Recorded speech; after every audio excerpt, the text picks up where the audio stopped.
So, we finally replaced Excel, huh? New ERP system will automate workflows, improve visibility, and eliminate manual workarounds. Ugh, disgusting. Well, today we're learning how to create reports in the new system. Can it export to Excel? Well, yes, but okay, good. So there's still hope. Honestly, the dashboards are pretty cool. You know what else was cool? Blockbuster Video. That spreadsheet looks really complicated. This spreadsheet has survived 3 CFOs, 2 acquisitions, a ransomware attack, and Kyle from procurement. The ERP system should now be the single source of truth. That's so adorable. Why don't the ERP numbers match finance? Well, it depends. Depends on what? Which spreadsheet? This is why we need to move from spreadsheets to a single ERP system. ERP systems come and go. Spreadsheets are forever. ERP systems come and go, but spreadsheets are forever. Unfortunately, Spreadsheet Guy is right about that.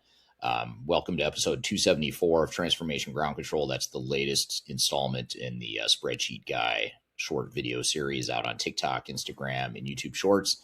Hope you've enjoyed that series, but in all seriousness, we all have a spreadsheet guy or gal, or maybe multiple ones in our organizations that are, on one hand, the heroes holding things together with duct tape and glue and staples and all that stuff, despite the crappy systems they have to work with. But on the other hand, they're the ones that are slowing down change. And oftentimes they're the ones that have tribal knowledge and knowledge that no one else has. And they're the most difficult ones to change at times. So that is the dichotomy of who Spreadsheet Guy is. So curious to hear from the audience, a Spreadsheet Guy, hero, or a villain, or both? Curious to hear. Drop it in the comments. I'd love to hear from you. Again, this is episode 274 of Transformation Ground Control. My name is Eric Kimberling, CEO of Third Stage Consulting, and your host here today. This is a tech agnostic podcast that covers everything related to digital transformation. We've got a really fun show for you today, exciting show. We're going to have Jason Kurtz on the show. He is the CEO of Basware, and it's a company that provides invoice lifecycle management software. Now, before you tune out at the thought of invoice lifecycle management, which I'll be honest, I almost did. When I heard the term invoice lifecycle management, I thought, man, how much more mundane could this possibly be? I actually, as I talked to Jason, as I got to know his solution, got to know his company over the last few weeks leading up to today's podcast, I'm very excited for this conversation because it's a good reminder that there are so many fundamental things that organizations struggle with in their ERP implementations. We can talk about AI all we want. We can talk about cloud. We can talk about emerging tech. We can talk about predictive analytics, whatever you want to talk about. But at the end of the day, if we can't do basic stuff like invoicing, and we can't do it well, and we can't be compliant, and we can't stop the fraud, we can't stop the waste within our organizations, then why are we implementing technology? So what's really cool about this conversation is we're going to talk about invoice lifecycle management, but we're also going to talk about, even perhaps more importantly, we're going to talk about how you can extend the core of products like SAP and ERP. You can extend the core to do things better than the core product does, but without breaking the core. And so we'll talk about, yes, invoice lifecycle management, but we're also going to talk about ERP implementation strategies and how you can do that fit to standard cloud clean core concept without being limited by what the core technology can and can't do. So we'll talk to Jason later today. We're going to get some insights from Sapphire, some of the recent announcements from the SAP Sapphire conference, which has happened over the last couple of weeks in the US and in Spain. And we're also going to talk about some regulatory investigations happening in Europe related to Microsoft. So Microsoft is the latest enterprise tech vendor that's running into some concerns with regulators throughout the world. So we're going to talk about that. I'm going to share with you too, a letter that I wrote to the Competitive Markets Authority in the UK. They opened up commentary for people to opine on their thoughts around the market dynamics and whatnot. And for those of you that know, my recent book called Welcome to the Machine talks about the technology industry and some of the dysfunctions in the industry that span vendors, consultants, and customers. All three parties are doing dysfunctional things that lead to challenges and problems with digital transformations, not just the implementations themselves, but also the net after effects. So we're going to talk about all that in today's podcast, and I'm going to share with you the letter I wrote to the regulators just to provide my opinion on that and what I think is wrong and broken with the industry. So I'll share with you some of the highlights from that letter. We're going to cover all this and more. We'll take some audience questions. Got a lot to cover. Stick around. We're just getting started here on episode 274 of Transformation Ground Control. Welcome to Transformation Ground Control. Ground Control. The podcast that covers everything related to digital transformation. Whether you're embarking on an ERP implementation, supply chain transformation, or any other business or digital transformation, this podcast is for you. 3, 2, 1. Ground control to Major Tom. Yes, hello, welcome. 274 is the episode we're on here, Transformation Ground Control. Thank you for being here. Glad to have you. Got a lot to cover here today. I'm really excited. I'm gonna start off by talking about what's happened at Sapphire the last couple weeks. As you may know, Sapphire was the SAP annual conference. It's in the U.S. and Spain. So last week it was in Spain. 2 weeks ago it was in the U.S. And a lot of pretty cool stuff is announced there. I'd love to hear from you in the comments. If you were at Sapphire, if you've been following what's happening with Sapphire, drop in the comments what you're most excited about, and I'll share with you some of my thoughts here. But this is their biggest event of the year, are these two Sapphire events. And the headline announcement was something that they're calling the autonomous enterprise. It's their new vision, which is AI agents running core business processes end to end with 50 or more Joule assistants that span finance, supply chain, procurement, HR, and customer experience. So they're finally starting to add some meat to this bone of Joule and what the assistants can do. Last year at Sapphire, they talked a lot about Joule, but this year it feels like there's a lot more substance. They obviously have a better understanding of what it is they want Joule to be, and they're starting to add some real use cases to Joule and where these assistants can be used in finance, supply chain, and other parts of the business. They also announced a new SAP Business AI platform with the Joule Studio, and they also introduced Knowledge Graph too. So some pretty cool stuff that they're doing. SAP has never really been short on new announcements and new innovations, and this year was no different. So having said all that, though, there's some genuinely interesting technology in these announcements. But before you get swept up in the marketing, here's a couple things that you need to know. SAP also announced more partnerships with Anthropic, AWS, Google Cloud, Microsoft, NVIDIA, and Palantir. So this is really interesting because SAP has always thrived on their partnerships and their ecosystem, but it feels like they're starting to be more open to partners, which is somewhat of a contradiction with SAP because on one hand, I've been critical myself over the years of SAP sort of closing off their ecosystem and not really playing nice with those that are not within their immediate ecosystem. But on the other hand, they're broadening that ecosystem. So it's sort of a double-edged sword, I suppose. I'd be curious to hear what you think. Do you think SAP is open, in terms of architecture and just as a company? Are they open to third parties that are not in the direct SAP sphere or ecosystem? I'd love to hear your feedback because this is, I think, a very controversial topic with strong arguments on both sides, and I'd love to hear both sides. But the translation here with these partnerships they've announced is that they're admitting they can't do it all themselves. They're admitting that S/4HANA can't be a one-size-fits-all solution, and they as a company, they being SAP, can't do it all themselves. And I think sometimes in the past, SAP has tried too hard to be everything to everyone and to try to satisfy everyone and to try to break into every industry, handle every function within a business. And I think they're recognizing that this world is moving so fast with AI and cloud, hyperscalers, companies like NVIDIA in the AI space, et cetera, et cetera. I think they're finally admitting and acknowledging that the market's moving fast, and the best way for them to stay relevant and to keep up with the changes is to partner with some of these other firms. So this is really important because the autonomous enterprise vision is real, but it's not going to happen overnight. It's something that's going to happen over 5 to 10 years. It's not something you just turn it on next quarter. You can't just say, okay, we announced it at Sapphire, we're going to enable autonomous enterprises and we're good to go. That's not at all how it works. And I think they're finally recognizing that. So really interesting stuff. And we're actually going to dive into more of the findings from Sapphire in some of the upcoming episodes. We're going to have some guests on the show that were at Sapphire as well. We'll get some of their take, some independent analysis and objective feedback from their findings there. So Be sure to stay tuned for future episodes of the show here in the coming weeks. But the second thing I want to talk about here today is, as it relates to SAP and Sapphire, is SAP's U-turn on on-prem. Now, this one is really big, in my opinion. It didn't get the headlines it deserves, in my opinion, either. But for years, SAP's CEO, Christian Klein, has said that AI innovation would only be available on the cloud and not available to ECC or on-prem S/4HANA customers.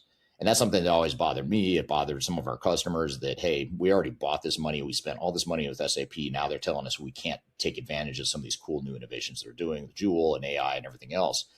But that was the stick that was driving customers to go down the path of RISE.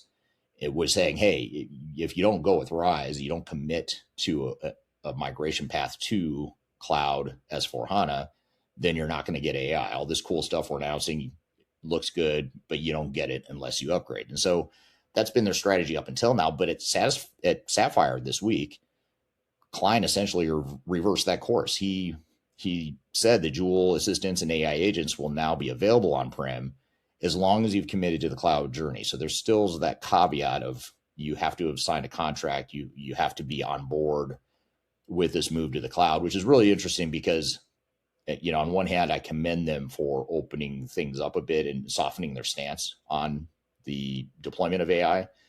But on the other hand, they're proving that they can offer AI to on-prem customers. They can, because they're doing it, but there's a big if. And so the big if is where I just struggle with this strategy of you do it on our terms, or else you can't do it.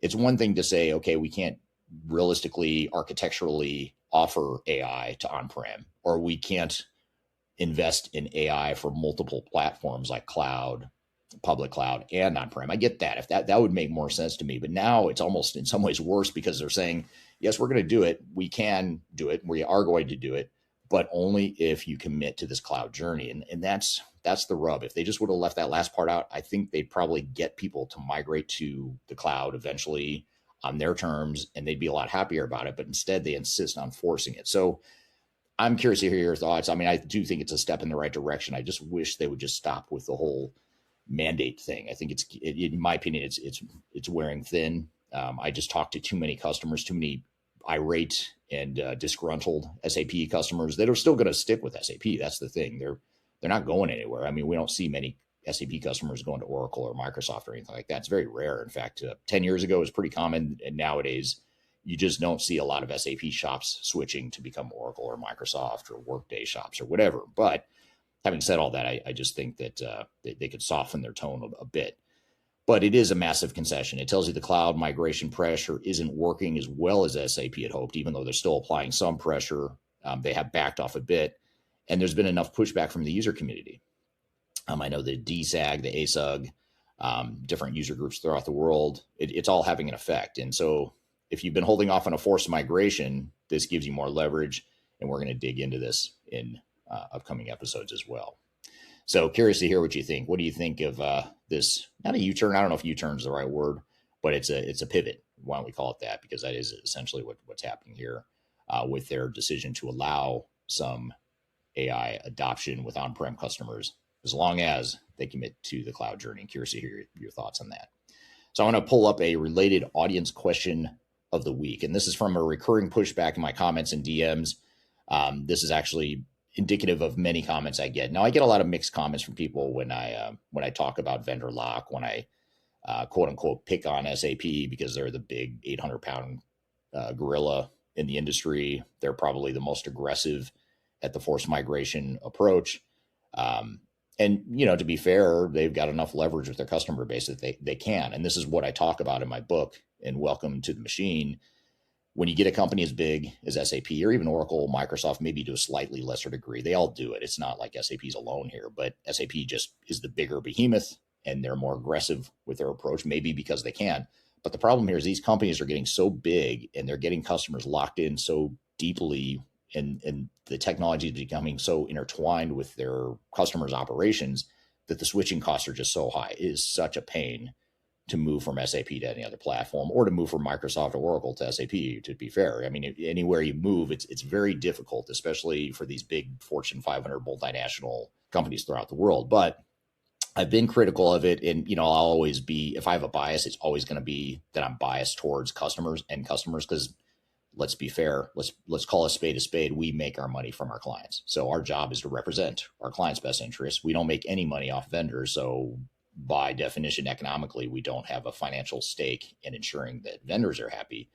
But we do have to make sure our customers are happy. And one of the big things we hear from customers day after day, every day, literally, we hear from SAP customers, ERP customers that are frustrated with the way the vendors are handling this cloud migration and AI journey that we're on. But here's the question that I want to get to, because it gets to the elephant in the room, and this is a pushback on my view of this here. So I want to address it and open up a debate here. But the question is this: Eric, you keep saying SAP is squeezing customers, but they just announced AI for on-prem and 50 or over 50 Joule assistants. Aren't they actually delivering for customers now? Maybe the vendor villain narrative is outdated. So really interesting. First of all, I don't think SAP is a villain. I think SAP is acting in its own economic self-interest to generate profit, right? That's their job. So I don't fault them for that. Investors are rewarding the company very favorably. At least they had been up until the last few months. The stock price has dropped quite a bit, but overall, SAP stock price has been pretty high, and investors have rewarded SAP for cloud adoption, even though it's below expectations. They're increasing the annual recurring revenue. They're investing heavily in AI. They are creating a stronger stickiness with customers, which stickiness, some might say that's vendor lock.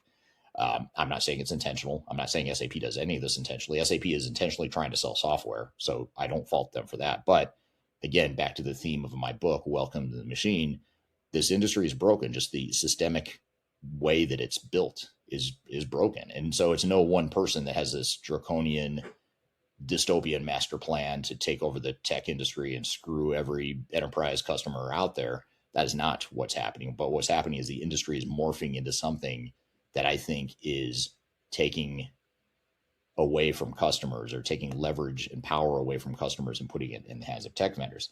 Now, if you're a tech vendor, that's awesome. That's amazing. Your investors love it. Your executives are getting comp for it. Your sales reps are making more money for it. So everyone's happy, right? In that ecosystem. But the problem is, where does that leave the customer? So I agree that I don't view SAP, Microsoft, Oracle, any of these guys as villains at all. And so I just want to make that clear. But I do think that SAP softening a bit on their AI stance is a good sign. I think the fact that they've pushed out their forced migration, or their sunsetting of ECC support, they've pushed it out a couple times now. I imagine they'll probably push it again.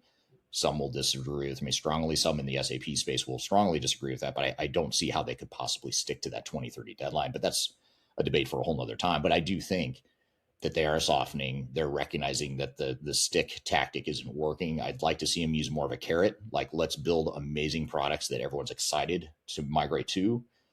We're just not quite seeing that yet. I think maybe they'll get there with this whole autonomous enterprise and Joule and all the stuff they're investing in now. Maybe that gets customers to where they need to be in terms of feeling that carrot, more of a carrot and less of a stick. So I do think, though, this comment brings up fair pushback, and I'll give credit where credit is due. The on-prem AI reversal is real. It's a real win for customers. SAP listened, and that's good. Sometimes I've been critical of SAP not listening to their customers. I think they are starting to listen, even with this. I want to talk about this API shift here in a second too, but let me hold on for a second there. But let's not mistake one concession for a strategic shift. Just because they backpedaled because of customer pushback and blowback, and it kind of blew up in their face a bit, even the user groups are pushing back on it. I don't know that it's a strategic pivot. I don't know that it changes the modus operandi of SAP, but for the time being, short-term win for customers, and hopefully that continues to some degree. But SAP still has the 2030 ECC deadline. They've still tightened the API policy a few weeks ago to restrict third-party AI access. And that's the thing I wanted to get to, because that, to me, is the big thing. And they still require you to commit to the cloud journey to get the on-prem AI. So the squeeze hasn't ended. They've just modified and morphed and backed off in cases where customers have pushed back. And so if you are an SAP customer, I highly encourage you to keep pushing back, because I think that's the only way things are going to change, is if customers push back and if regulators push back. That's the only two ways this will change. And in fact, in Europe is doing an investigation right now, or looking into anti-competitive behavior in the third-party support market, because of the way SAP has essentially blocked out and made it very difficult for third-party providers to provide third-party support. They're also getting sued by Celonis in the US because Celonis is saying that SAP has cut off Celonis's ability to access SAP to do business process mining.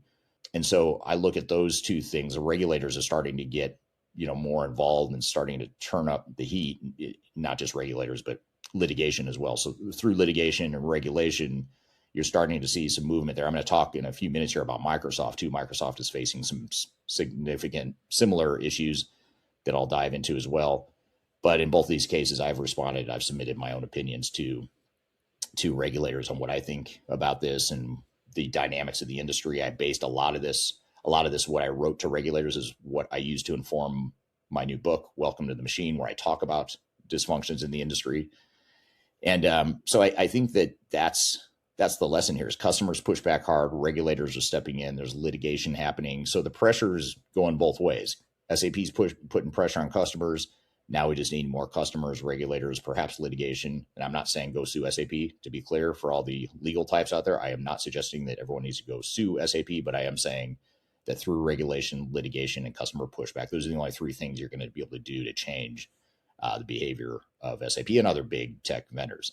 So when customers organize and push back through user groups, social media, regulatory bodies, vendors are going to respond. So it's important to not just accept that this is how it works narrative. You can push back, it works. And more importantly, perhaps in the short term, is to define a strategy that navigates the realities of what you're up against. So you've got to make the right decision for your business. You can't defer too much or succumb to the challenges of what SAP might suggest. So that's my 2 cents. I'm sticking with it. I'd love to hear your feedback on that. Where do ERP stand in the trust spectrum, the trust continuum here? Do you trust them? Do you like the way they treat their customers? Are they delivering what they should be to their customers, or are they reverting to these tactics that these strong arm tactics that aren't effective? I'd love to hear your feedback, and maybe it varies by vendor too. So I'd love to hear your feedback there. But we're going to take a quick break, and we're going to come back here in a moment, and we're going to talk about this Microsoft investigation that's happening in the UK. It's with the Competition Markets Authority. They're looking into Microsoft's business software ecosystem. So again, the industry is broken, and that's the symptom that we're seeing here. These are the symptoms of it. So we're going to get to that here in just a moment. But we're also, in addition to that, we're also going to have Jason, who is the CEO of Basware. He's going to be on talking about lifecycle management, integrated or invoice lifecycle management for SAP and ERP implementations. Be sure to stick around. We've got a lot more to cover. You're listening to Transformation Ground Control. We'll be right back. Stick around. I met her in a club down in Old Soho, where you drink champagne and it tastes like Coca-Cola. C-O-L-A. If you only attend one event this year, make it Digital Stratosphere 2026. It's our annual flagship conference. It's going to be September 9th through 11th in Denver, Colorado, the same location as we held it last year. It's 3 days where digital leaders, ERP practitioners, and transformation experts come together for no-spin, vendor-neutral conversations on ERP, AI, and digital transformation. There's no marketing fluff. There's no pay-to-play sponsorships, just real practitioners sharing real lessons. Go to thirdstage-consulting.com/stratosphere to learn more and register. Tickets are limited, and these always sell out, and I'd love to see you there.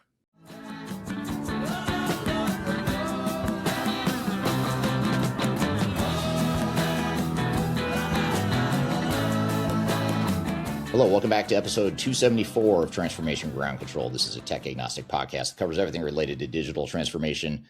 We're going to have Jason from Basware on the show here in just a moment. We're going to have a great discussion interview with him talking about invoice lifecycle management within ERP implementations and SAP implementations. And more importantly, or just as importantly, I should say, we're going to talk about how it relates to clean core, best of breed, all the stuff that you're probably trying to navigate as it relates to your overall SAP and ERP strategy. But before we get to that, I want to talk a bit about this UK investigation into Microsoft. So the UK has a agency or a organization within the UK government called the Competition and Markets Authority, or the CMA. And they launched a formal strategic market status into Microsoft's business software ecosystem. So if you aren't familiar with CMA is part of the UK's new digital markets competition regime, which gives regulators broader powers to intervene in dominant tech ecosystems before competition is fully damaged. Now, I'm really torn on this because those that know me, if you've listened to me for a while, if you know me personally, you certainly know that I tend to lean a bit more libertarian in my political views and my view of where government fits in the world. I tend to think that the government should largely back off. I'm not a big fan of overreach and overregulation. That's my personal opinion. I don't want to make this political, but for me to say this, it's almost hard for me to say because I do think it's overdue. I think that there needs to be more guardrails in place because it's just so out of control. And you look at, it's really interesting because one thing I talk about in my book, Welcome to the Machine, I talk about industry dysfunction and the dynamics between software vendors, consultants, and customer buyers, and just the way the whole ecosystem is just dysfunctional. It just doesn't work very well. It works really well for vendors, consultants, but it just doesn't work well for customers. And I think it's getting worse. But when you look at this, it's just fascinating to me how if this were a consumer-facing industry, this would have been regulated decades ago. There's no way regulators throughout the world would have allowed this sort of behavior that we see in the industry. You would never see this in a consumer-facing industry. But because we're in the B2B industry, we're selling to other businesses, it's hard to feel bad for that big Fortune 500 company and their CEO that's getting paid millions of dollars. It's hard to feel bad for them. It's hard to come in and step in and say we should spend all these resources regulating so that big Fortune 500 company doesn't get hurt. But I think it's, first of all, more than just Fortune 500 companies getting hurt here. It's a lot of companies, a lot of mid-market companies, I think, are getting overlooked here. They're getting squeezed. Smaller companies, I think they're a little more nimble. They can move a little faster. They seem to be able to get around this, in a more nimble way. But mid-market and big companies, I think, are struggling a lot with this, largely because of not just their own dysfunction, and not just because of the dysfunction of vendors and consultants, but all three are dysfunctional. So I actually think this is long overdue. And I'm hoping that this initial regulatory investigation into Microsoft, SAP is facing something similar in the EU related to third-party support. I mentioned that earlier in this podcast. But I'm hoping this regulatory pressure actually starts to change things. I think that's the only way to soften this up to where customers can actually have more of a voice, more leverage in the relationship, more transparency, more realistic expectations. Now, of course, they need to be smarter too. They need to address their own cultural issues, their own political issues internally, their organizational dysfunctions, their decision-making issues. There's a lot of stuff that organizations do wrong to contribute. Don't get me wrong. I'm not blaming this all on vendors and consultants, but the vendors and consultants don't do themselves any favors, and they certainly don't do their customers any favors when they feed into that dysfunction to sell more software and to create more bias and to create unrealistic expectations and to create more profit with very little value to show for it for their customers. On one hand, the customers are enabling this behavior, but the consultants and vendors are certainly taking advantage of that. So let's get back to the CMA thing within the UK. So what they're suggesting here are the main allegations and concerns that the CMA is looking into. They're looking into whether Microsoft makes it difficult or expensive for customers to move workloads away from Azure. So they're kind of looking at this cloud piece of it here. In the past, Microsoft has been investigated for making it difficult to move away from Internet Explorer. And so this is back to my point about consumer facing versus business facing.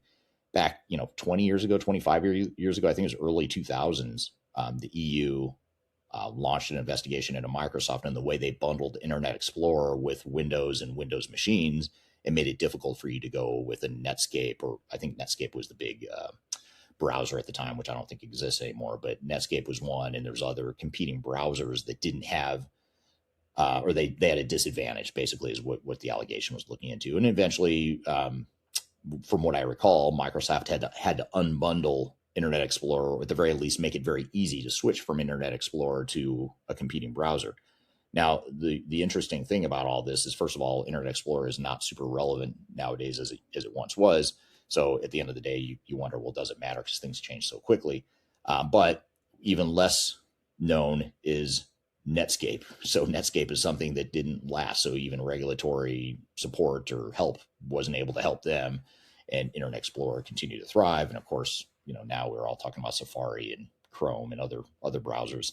Now we're talking about AI. Eventually browsers might be dead as a category. But having said all that, Microsoft has a history with regulatory investigations or allegations, whatever you want to call it. And so they're also looking at, the CMA is also looking at their bundling. So it is kind of going back to a theme that the EU looked at decades ago. The CMA is scrutinizing whether Microsoft unfairly bundles Teams, Copilot, Office, Windows, Azure, all in a way that makes it difficult to switch. They're looking at their cloud licensing tactics. Allegedly, they charge customers more to run Windows servers and related workloads on competing clouds like AWS and Cloud and Google Cloud than if they were just using Azure itself. So critics argue that this artificially advantages Azure and hurts competitors.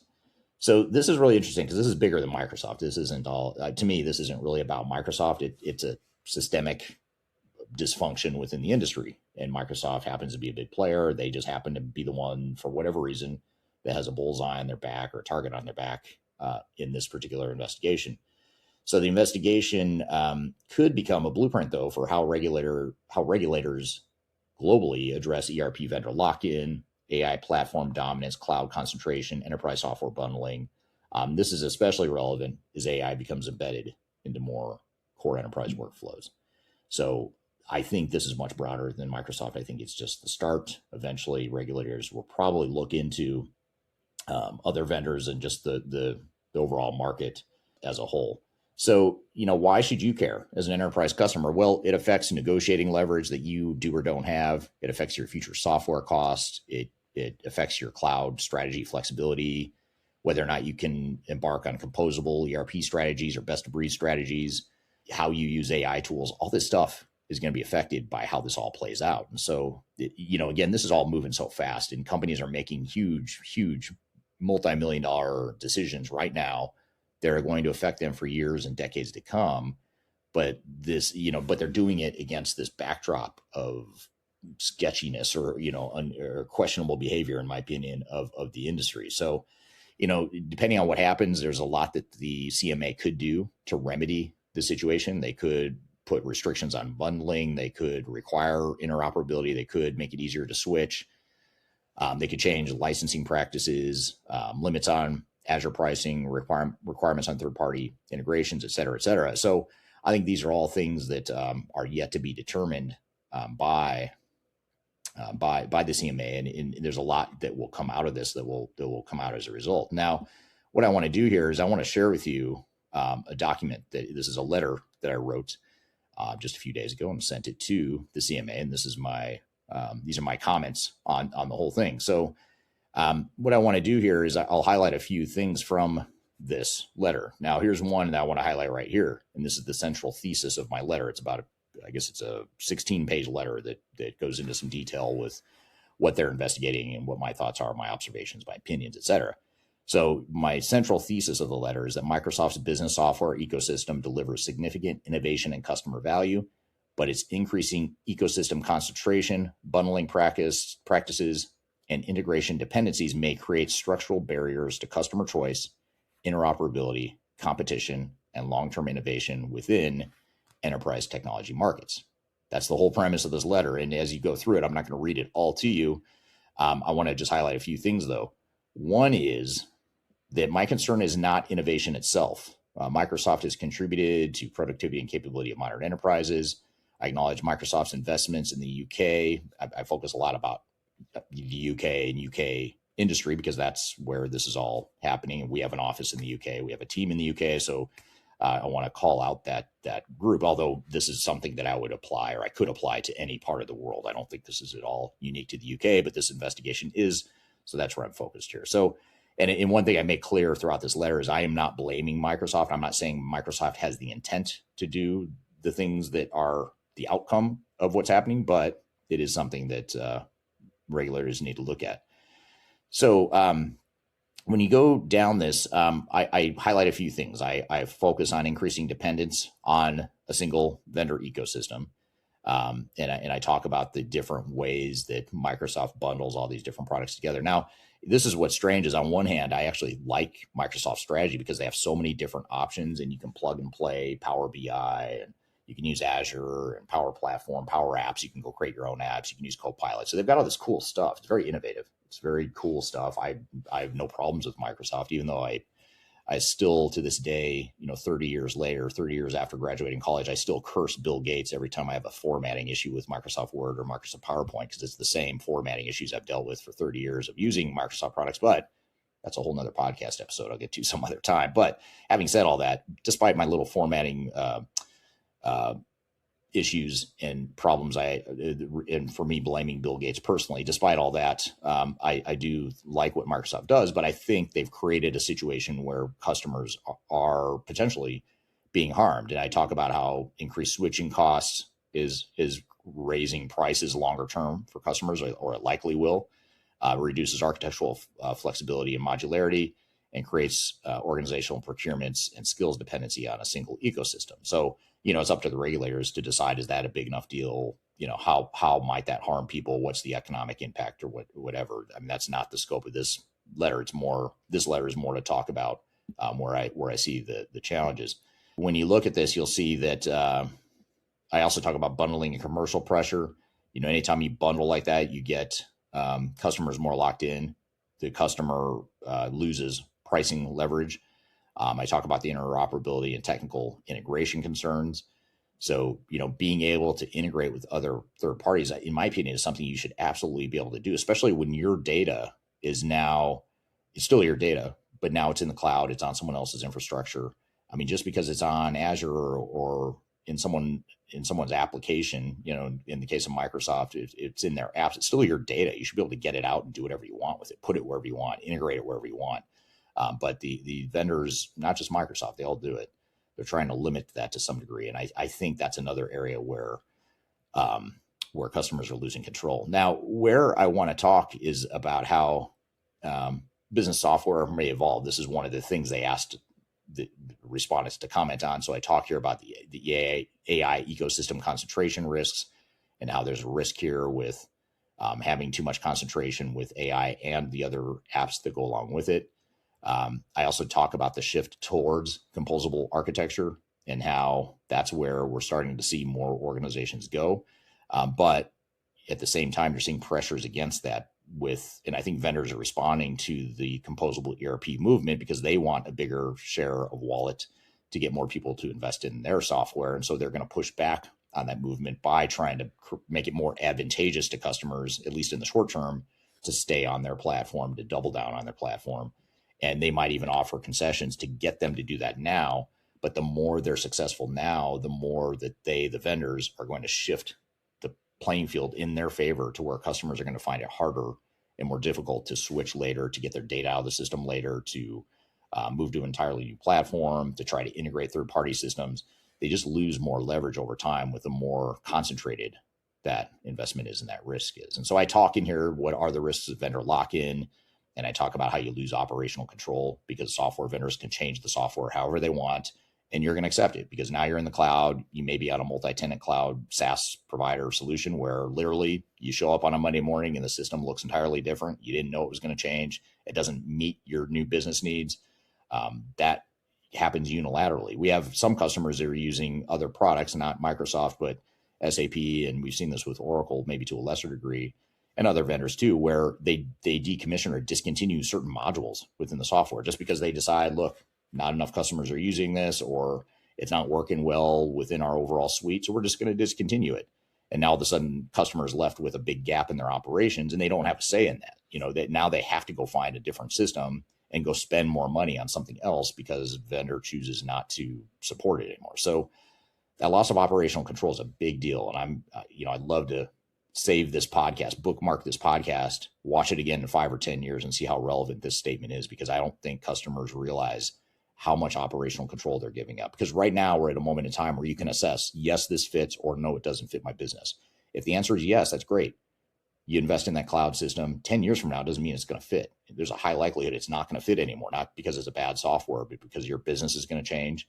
You're going to evolve. You're going to acquire companies. You're going to change your business model. And that may or may not fit the software vendor. But what are you going to do? You have given up control. You can't just now go customize that software to do whatever you want like you used to. Now you've got to figure out, well, shoot, do I go buy a third-party system? Do I switch systems completely? Or do I just, worse yet, do I just deal with it and just accept the fact that the software is subpar for my needs and I'm just going to accept it? So loss of operational control, very big deal. I could write a whole book on that. Maybe I will. I don't know. Unilateral pricing exposure. We talked about that. Erosion of competitive differentiation. This is a big deal and something that I'm opining on another case involving another vendor. But one thing that gets overlooked in this industry is that companies, as they move to a standard suite of products, are diluting their competitive advantage. The more homogeneous ERP systems become, the more homogeneous for-profit organizations come, the more homogeneous for-profit organizations are, the less sustainable that is, because they have to do something different to be competitive. This is business 101. You don't become successful. You don't scale your business by being just like everyone else. You do it by being different. You do something better than anyone else. You don't do it by using something that's available to you off the shelf on a standard core ERP system. So that's the dark truth that no one wants to say out loud in this industry. So I'll say it for everyone. Systemic and concentration risk. Talk about that, having all your eggs in one basket, all your AI, all the apps, everything in one vendor. That's just, there's a higher risk concentration there. Switching costs are higher. The migration friction is higher. We talk about that in the letter. And then I talk about some potential issues and intervention. So the things that I would recommend that regulators look at, and that's something I talk about in this segment as well. And some of the things I talk about here include things like making sure there's interoperability standards, transparency requirements. This is a big one because I think the licensing structures, bundling economics, and discount mechanics all need to be looked at. You need to have data portability. So again, this is big because it is your data. Any limitation on a customer's use of their own data, I think, is absolutely a showstopper. I think that needs to stop. I think vendors need to stop acting like data is theirs, because it's not. Their source code is theirs. Their application is theirs. They're leasing that software to their customers via the cloud. But the data that's in there, that is absolutely the customer's data. And you should have absolutely no restrictions on that data, in my opinion. I don't know why vendors think they can. I know they hide under the guise of, security and compliance and all this garbage that is just BS. That's not up to the vendors to decide. That is up to the customers to decide. They're the ones that operate locally at whatever regulatory body they need to report to. Let the customers decide. We don't need vendors deciding that for us, in my opinion. Neutrality safeguards, commercial bundling safeguards. I cover a lot in this letter. I'm happy to share it with you. Just DM me if you want to see it. I also shared it on social media as well. I will share it on social media. So really interesting stuff, but I'm curious to hear your feedback. What do you think of this investigation with Microsoft, and how does it relate to the overall ERP space? I'd love to hear your feedback on that. So we're going to shift gears, though, here in a moment. And we are going to take a quick break. When we come back, I'm going to talk with Jason, who's the CEO of Basware. We'll talk about integrated lifecycle management, SAP implementation risk, ERP implementation risk, how to navigate the whole best of breed composable ERP strategies that are out there. Stick around. We've got a lot more to cover. You're listening to Transformation Ground Control.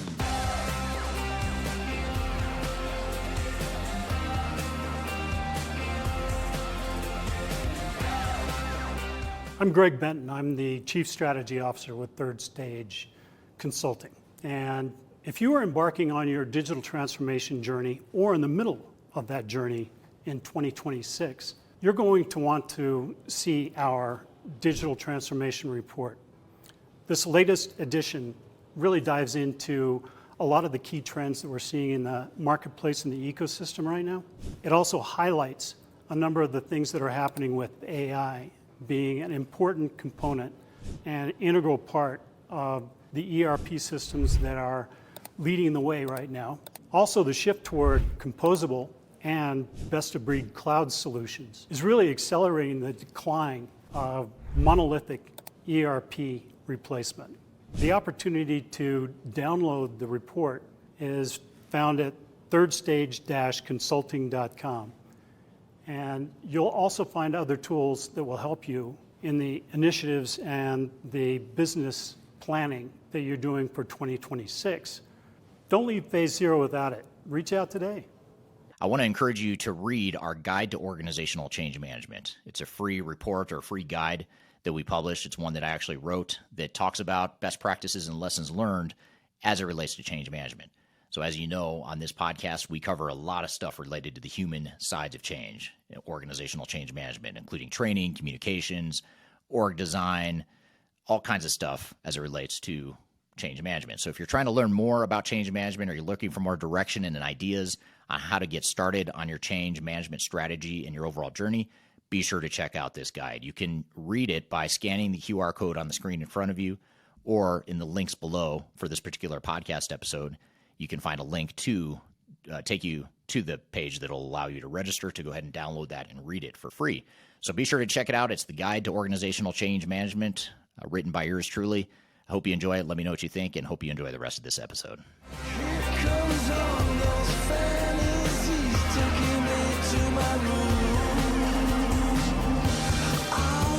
Welcome back to Transformation Ground Control, episode number 264. My name is Eric Kimberling.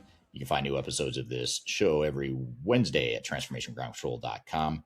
And actually, this is not episode 264, it's episode 274. So time flies when you're having fun. I lost track of what number I'm on. So thanks for being here today. And I'm excited for our guest, first-time guest on the show, Jason Kurtz. He's the CEO of Basware, a company that does integrated lifecycle management for SAP and other products, Oracle, Microsoft. I think over 100 different systems that they integrate with to help extend and provide more robust invoice lifecycle management, which, as we'll talk about, may not be the sexiest thing you can talk about, but it is something that can deliver real business value in terms of efficiency gains, regulatory compliance, and also protect against fraud and leakage in your procurement processes. So I'll let him explain it, what he does in his company, because he can do it a lot better than I can. So all that being said, Jason, thanks for being here today. Thrilled to be here. Thank you for having me. First time you and I have had a chance to sit down live in a podcast format. We've spoken before, but never in this live podcast format. So some of the listeners here that are longtime regular listeners may not know who you are, may not know who Basware is. So tell us a little bit about you and about Basware, if you don't mind, to get us started. Sure. And by the way, I didn't put it in the chat, but I'm coming to you live from Atlanta, Georgia, which is home for me. So it's nice to be on the road and home. And again, thanks for having me. So just by way of introduction, obviously the CEO of Basware. I've been with the company about 3.5 years now. Prior to that, I've spent about 25 years broadly in the source to pay space, and previously had worked with companies like Jagger and Ariba. And I spent 11 years at Ariba, and I actually ran the part of the business that competed directly with Basware at that point in time. And I had a lot of respect and admiration for the company and the products. And as we say, if you can't beat them, you join them. And so that's kind of how I've ended up here. Basware, for those who don't know, and appreciate the opportunity to give a little bit of an intro.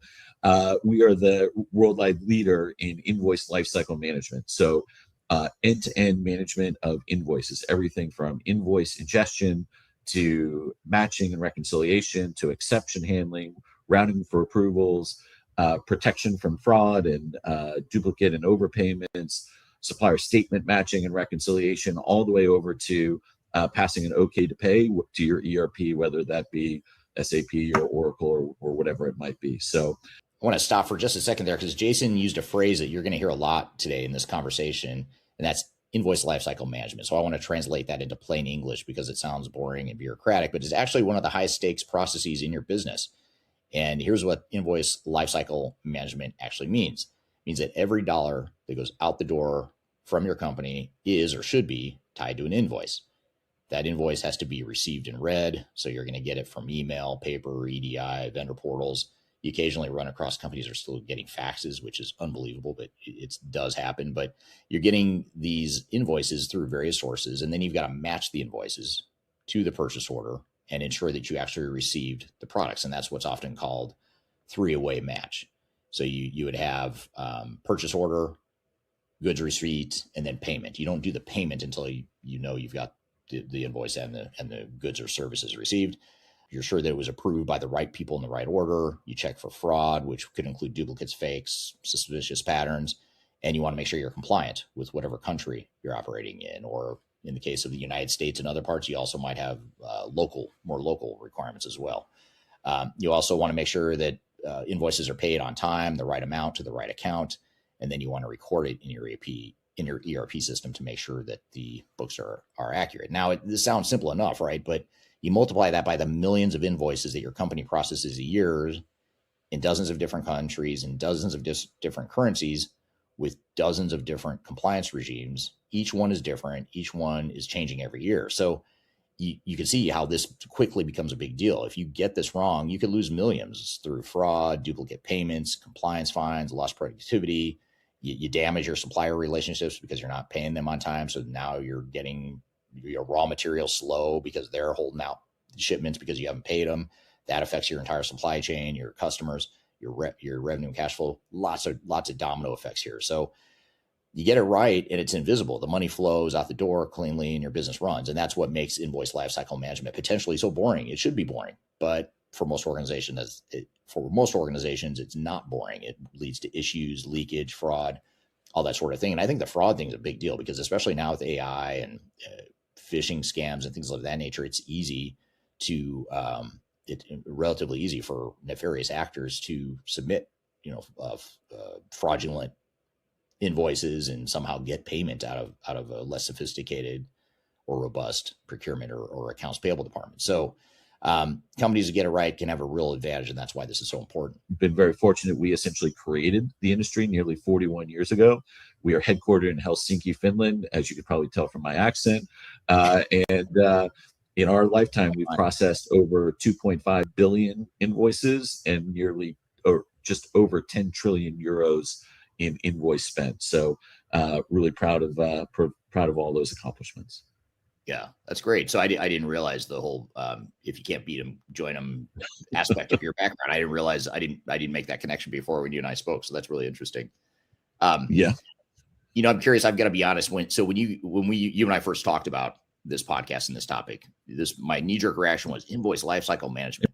I mean, we're out here talking about AI. We're talking about advanced analytics and all this really cool, sexy stuff. And then you come to me and say, hey, why don't we talk about invoice lifecycle management? My first thought was, okay, I mean, is anyone really going to care about this topic? Why is it important? But then as you and I spoke, I was like, okay, this is actually a pretty big deal. For those naysayers in the room that think this isn't cool, this isn't sexy, this isn't, all the cool AI stuff we're used to talking about or whatever. Why is ILM or invoice lifecycle management? Why is that so important to an organization's overall effectiveness? Yeah, I mean, at the fundamental core, the invoice is possibly the most exciting and sexy document there is on the planet, right? It is the connection between your company and all of the things you have bought and contracted for with your suppliers and vendors, which help you to make your products, goods, and services.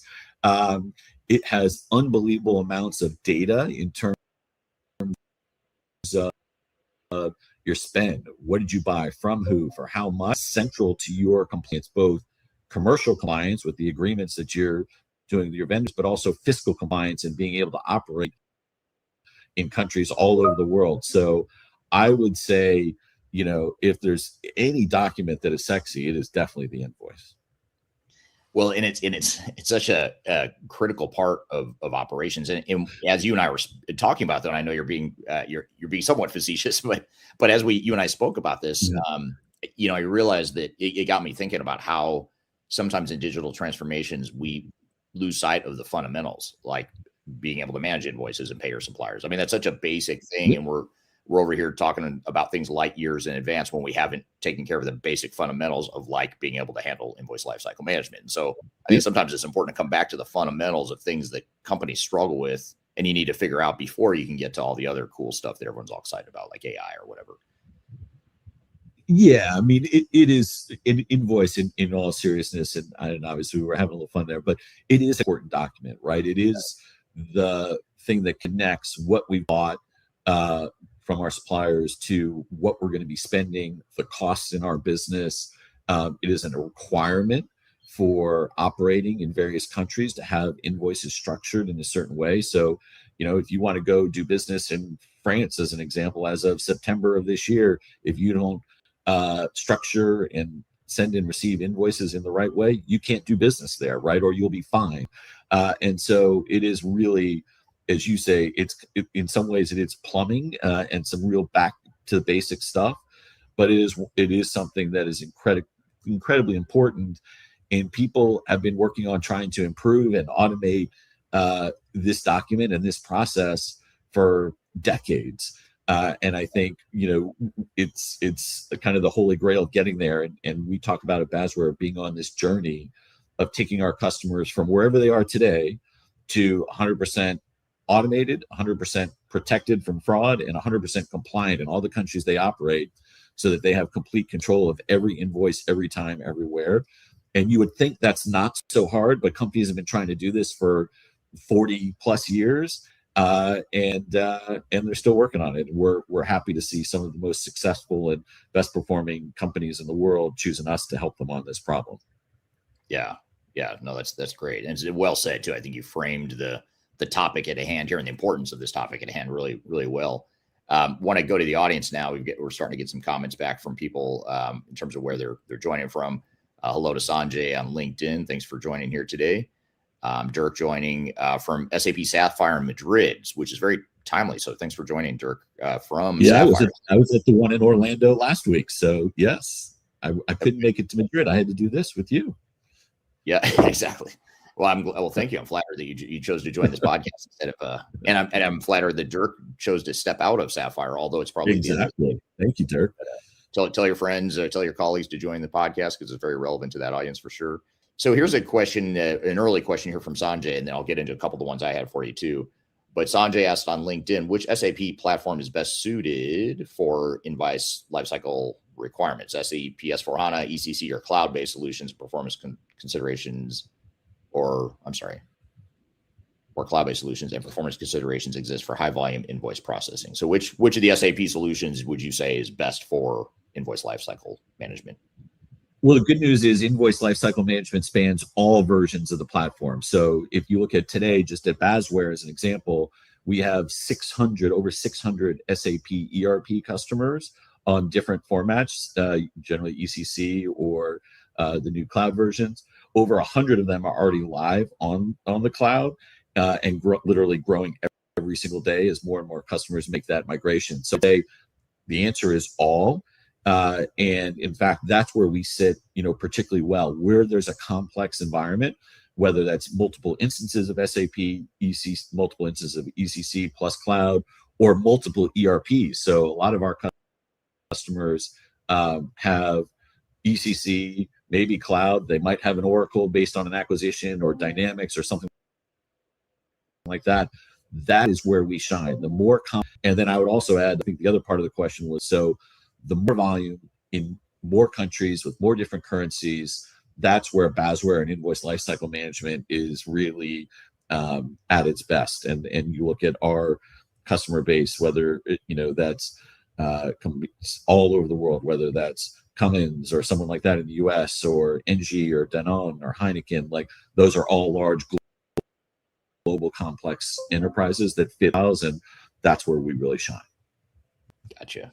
Yeah, makes total sense. And by the way, for those watching the video version of this, if you want to learn more about Basware, click this QR code right here. It'll take you to a page that describes the company in a little bit more detail, give you some additional backdrop and context as we're getting into the conversation here. So be sure to check out that QR code here while we're talking.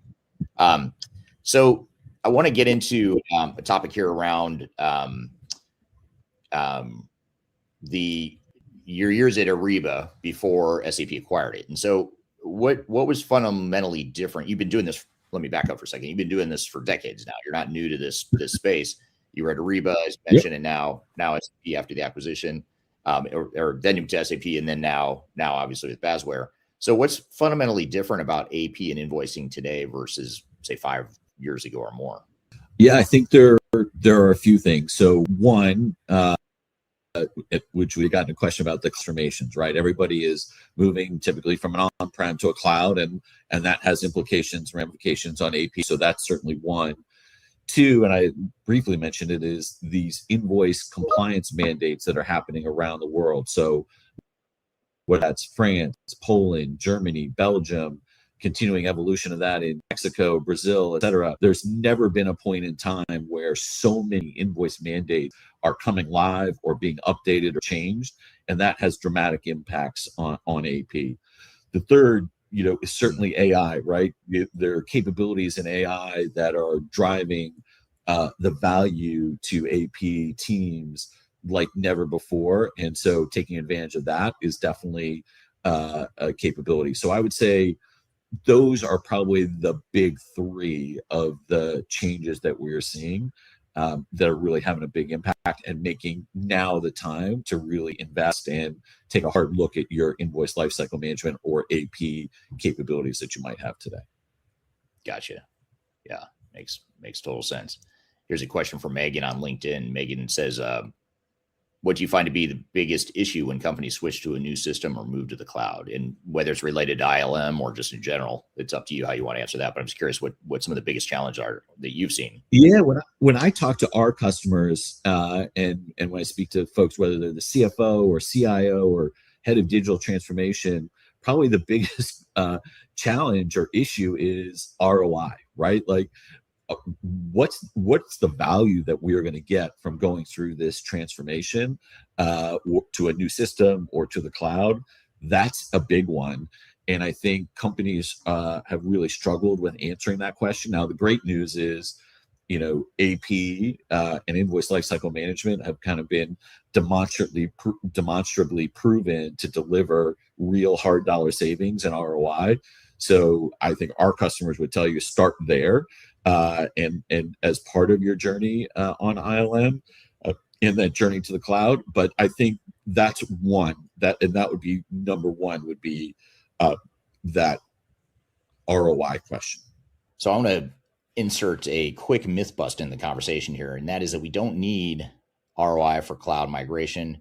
Modernization is the ROI. That's something we hear a lot from our clients. Is like, why bother trying to quantify the ROI in the business case? Because we don't need to. We're going to do this either way. So what's the point of taking the time to do that? Well, I hear this all the time, and CIOs justify multi-million-dollar cloud migrations by saying things like we need to get off our legacy system, or we have to eliminate technical debt, or modernization is non-negotiable. But these aren't ROI statements; they're excuses. They're reasons, but they're not justification through business value and return on investment. Now, here's the truth, and here's a way to think about it. Every other capital investment in your business requires a business case, probably. I'm guessing. New factory. Are you going to build a new factory without an ROI? Are you going to enter a new product line without an ROI? Are you going to acquire another company without an ROI analysis? Probably not. But somehow when it comes to a $20 million cloud migration or whatever it is, we just skip that step because the vendor said we had to, because everyone else is doing it. We've got FOMO, the deadline's coming. We've got to get off the legacy system. And that's a big, big multi-million-dollar mistake. And Jason just nailed why. Companies want ROI. Their boards are asking for it. They're demanding it. The CFOs are asking for it.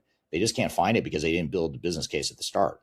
And so here's what I tell every client. If your cloud migration doesn't have a real ROI story by the end of phase 0, stop and rebuild the business case. Don't keep going. The migration will pay for itself if you know what you're optimizing.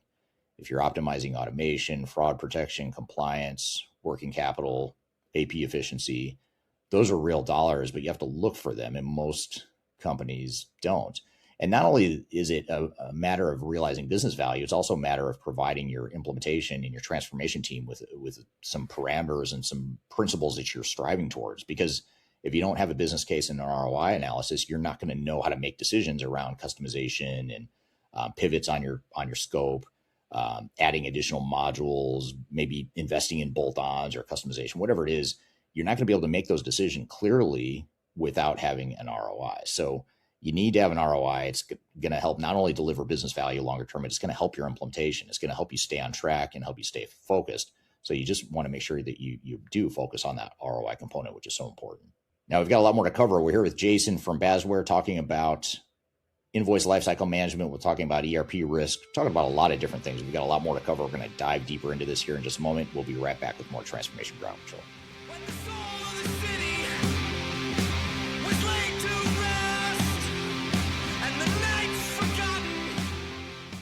If you're about to embark on the jungle of digital transformation, check out my new book, Welcome to the Jungle. It's a book that just came out in late 2025. It's my second book, and it's a book that focuses on digital transformation failure case studies and talks about the lessons and takeaways from that. It's 300 pages packed of all the lessons and things that I've learned from having been an expert witness in lawsuits related to digital transformations, and also with our team helping clients recover some of their failed projects. I've included as many lessons as I could possibly fit into one book here. You can read this book. You can order it anywhere in the world in hard copy format, which is this format here. You can get it in paperback. You can also get it electronically as well. Scan the QR code right here or go to the links below for your copy. Hope you enjoy it. Let me know what you think. Are you looking for ways to promote your product or service to enterprise technology decision makers and influencers throughout the world, like the ones who listen to this podcast? Major Tom Productions creates media, events, and influencer marketing for B2B technology providers. Our productions are exciting, educational, disruptive, and effective. Most importantly, they create results. Our content is unlike any other in this industry, engaging, influential, and trusted by technology buyers and influencers throughout the world. Each month, our productions reach hundreds of thousands of targeted buyers and decision makers who trust and engage with our honest and tech-agnostic content. With long-tail viral results and engagement with our content, Major Tom Productions provides a way to reach your target market and create awareness, calls to action, and a connection with potential customers. So collaborate with us today. Learn how we can feature your product or service on podcasts such as Transformation Ground Control, Journey to S/4HANA, and Journey to Dynamics 365. We can also feature your brand on our YouTube channel called Digital Transformation with Eric Kimberling, which boasts over 100,000 subscribers and over 2 million video views per year. You can also participate in our in-person events, including our Digital Stratosphere Conference. Contact us today to learn more. We can tailor a marketing campaign that works for you. We look forward to helping more people learn more about and become engaged with your brand.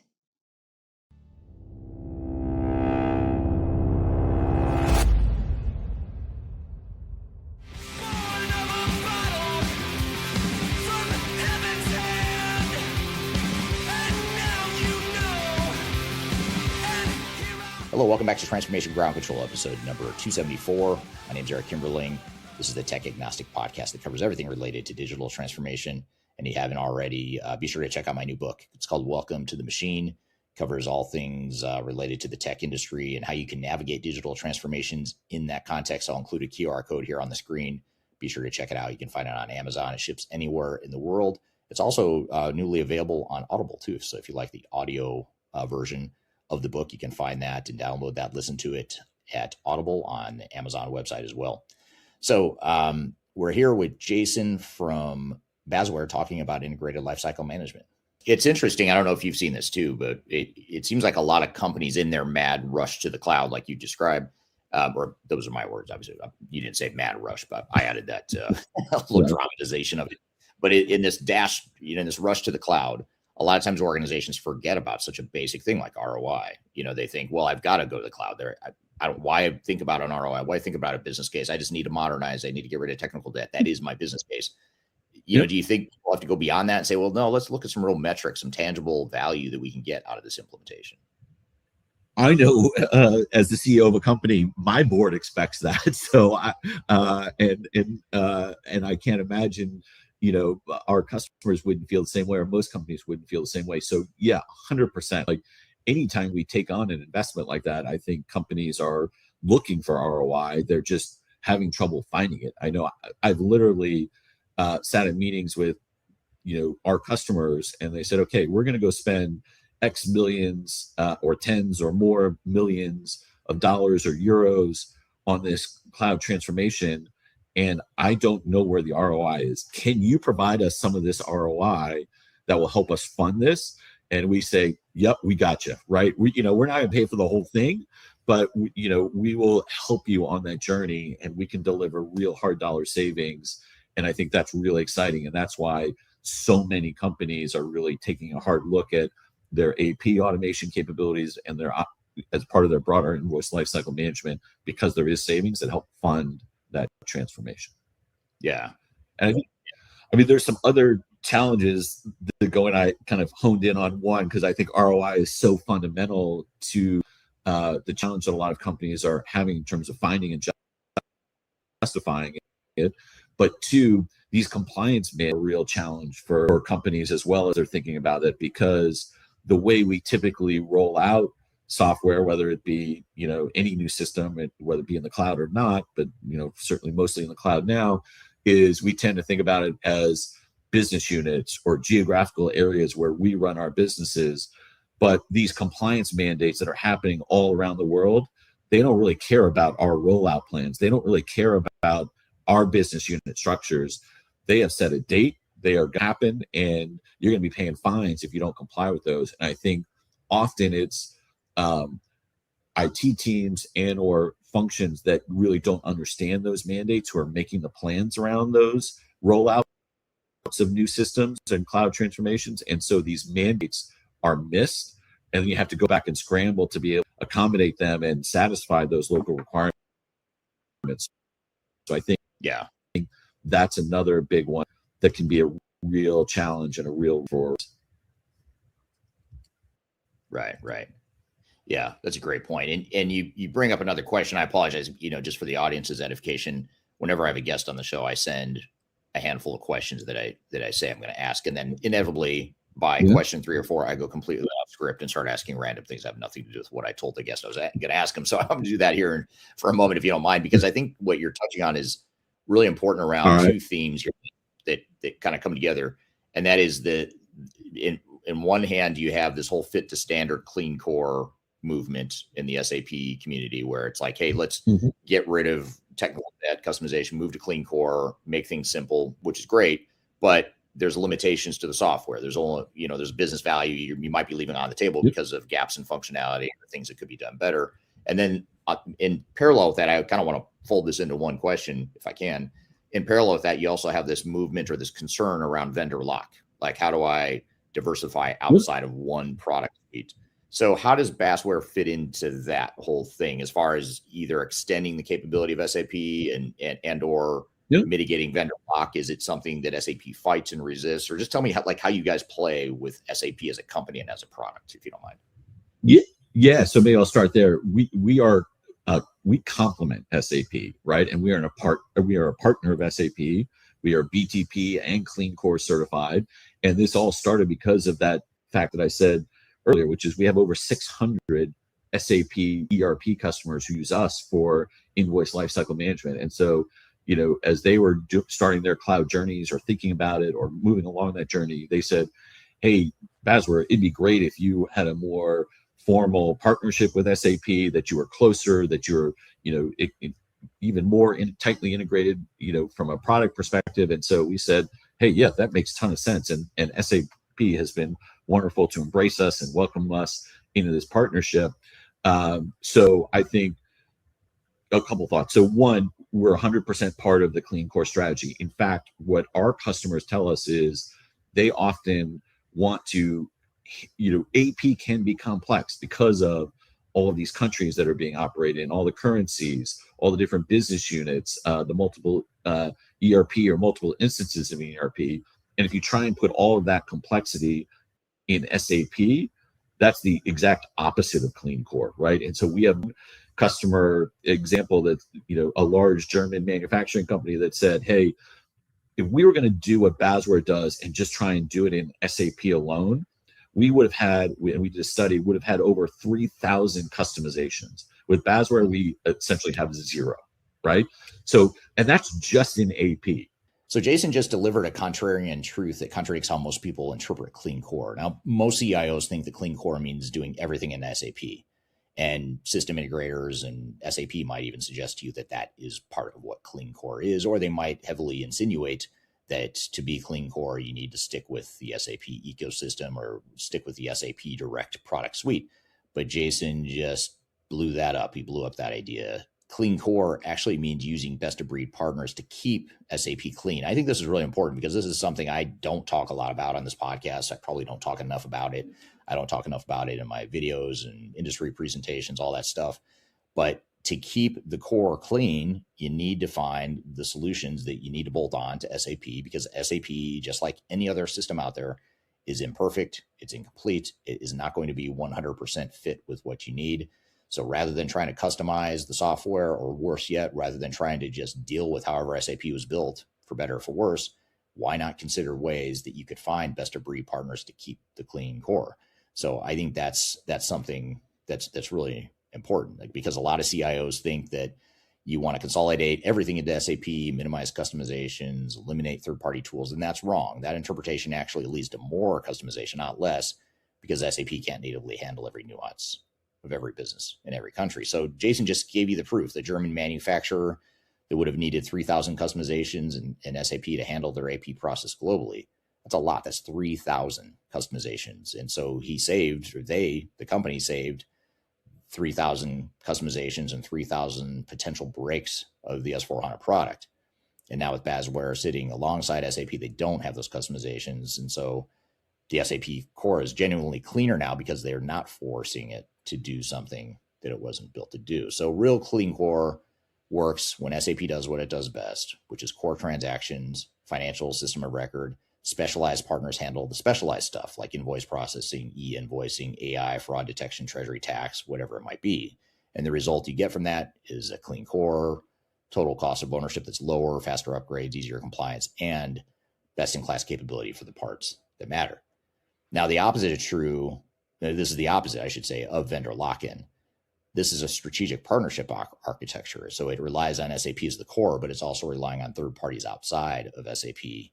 And it's how every well-run global SAP shop is actually operating today. They don't just talk about it because the vendor-led all-in-one narrative still dominating the marketing. And you don't want to fall for that marketing. Clean core is real, but it's not, or it may not be exactly what you think. So delivering on that clean core message, I think, is a part of who we are and what we do. I think it's a real benefit to ARC because, one, it de-risks their SAP cloud transformation journey. It keeps the core clean, which allows for future innovation faster, lower total cost of ownership. There's real benefits there. And it helps comply with all these mandates going around the world. So that's been a real plus. In fact, we have numerous customers who have said, we're going to go on this journey to the cloud with SAP or Oracle or whoever, but we actually want to get our AP house in order first, and we're going to do it with you, Basware, so that when we get to our SAP cloud implementation and transformation, it's actually easier for us, right? There's less work, it's less expensive, and we can just plug that in as we roll out business unit by business unit or geography by geography. So that's been a big part of it.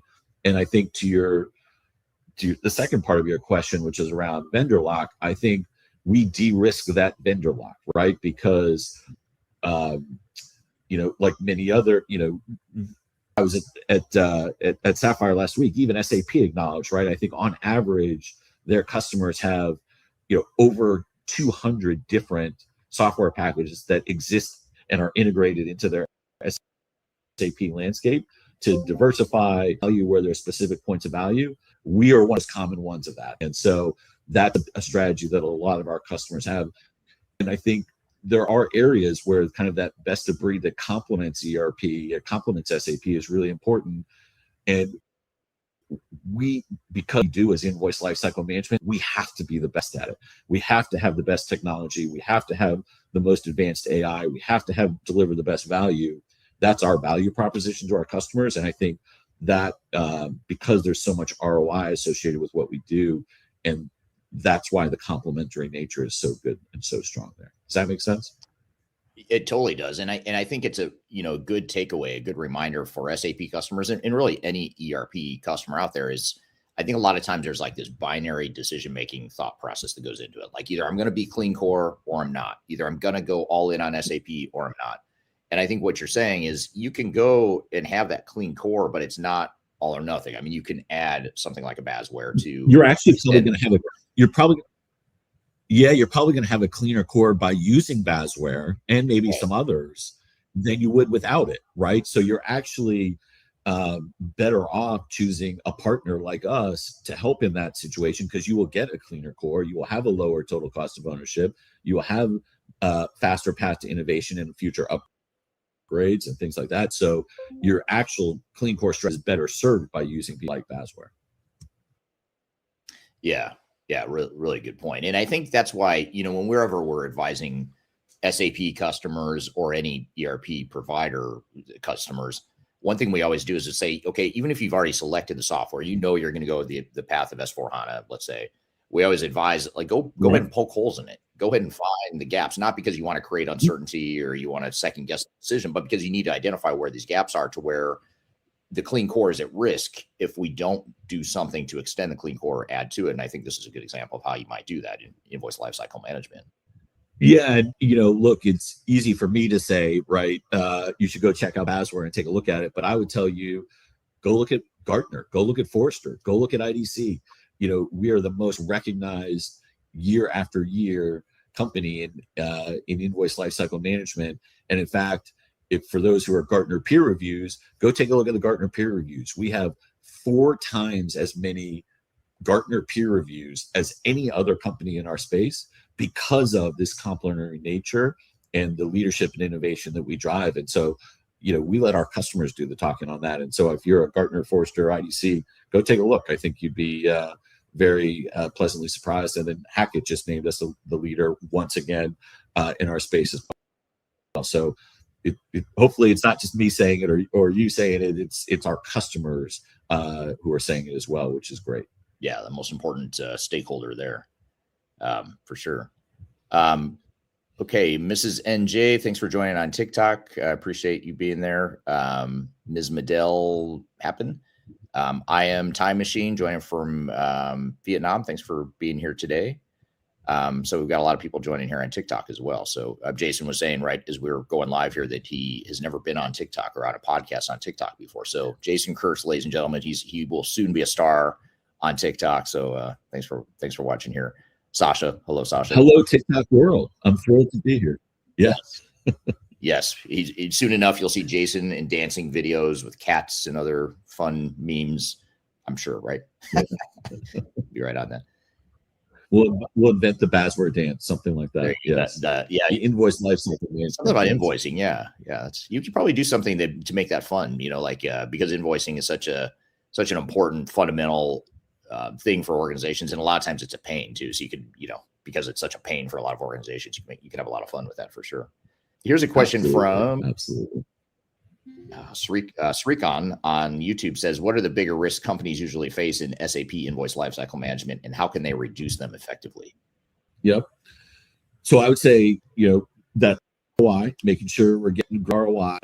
That's one. The clients piece, I think, is a big one, right? So many SAP customers operate in, tens, if not hundreds, over 100 companies or countries around the world, and staying aware and abreast and compliant with mandates that are going on, and they're still coming down the pipe.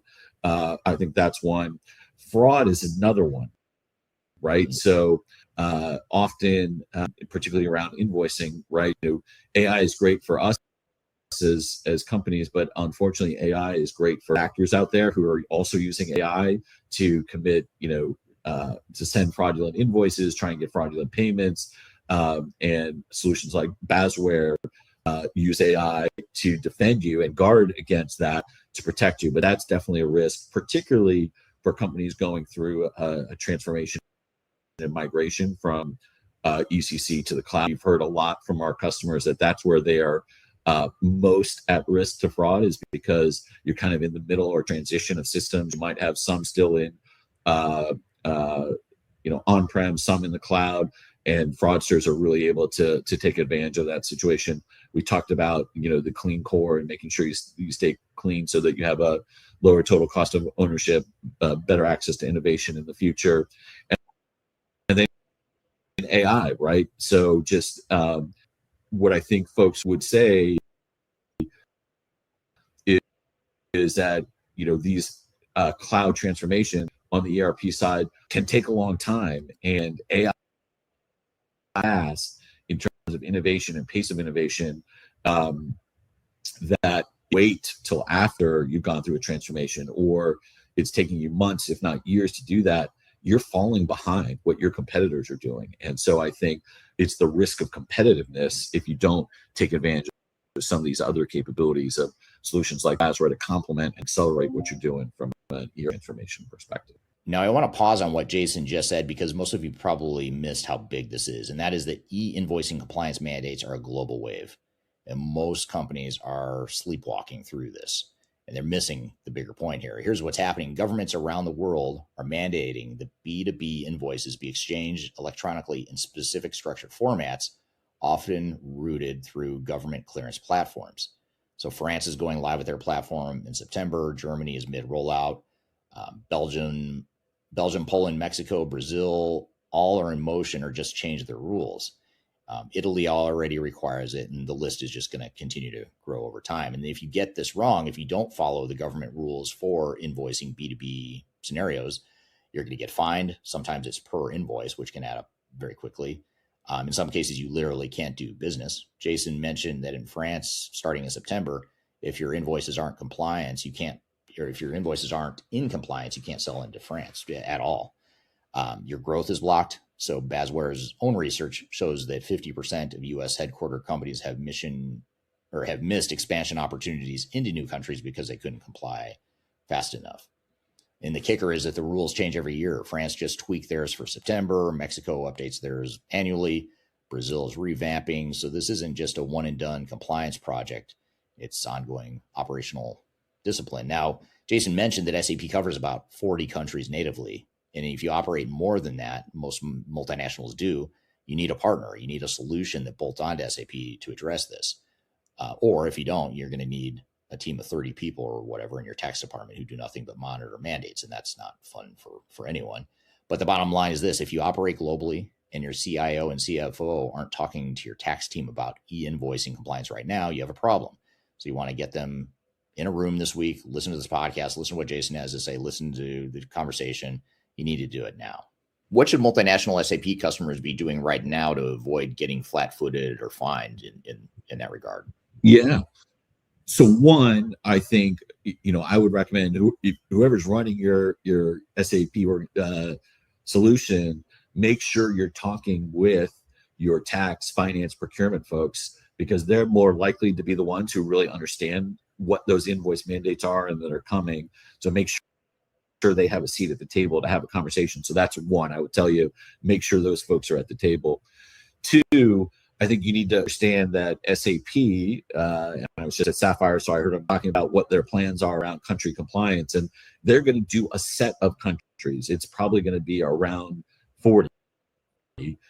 But if you operate in more than 40 countries, many of our customers do, and I'm sure your listeners and viewers do as well, you're kind of going to have to find another solution or do it yourself. And that's really challenging. Just as an example, we have 30 people at our company, nothing but monitor all the invoice mandates, when they're coming, what changes are, what the rules are going to be, how do we translate that into our product so that our customers, we say we make it all just happen for our customers so they don't have to worry about it. They're not in that business of monitoring country compliance. That's what we do and ensure compliance. So I'd say that's a big part of it is think about your strategy. The biggest mistake today is they see France mandate coming, or Germany or Belgium or whatever one it is, and they see it as a cost, right? And they're like, okay, now we got to go configure our system and it's going to take a while, but we're going to wait till the last possible minute to do. And that's a real mistake, because what ends up happening is you end up with country by country compliant solutions versus having a total company-wide view of how we're going to manage compliance. You tend to have a cost versus really understanding the benefits of being compliant. As an example, we just did a study with FT Longitude in the US of US headquartered companies, and over 50% have missed out, or right around 50% have missed out on opportunities to grow and expand their business in new countries because they didn't either understand the mandates or they were late to comply with the mandate and therefore couldn't do business in those countries. So it's impacting growth.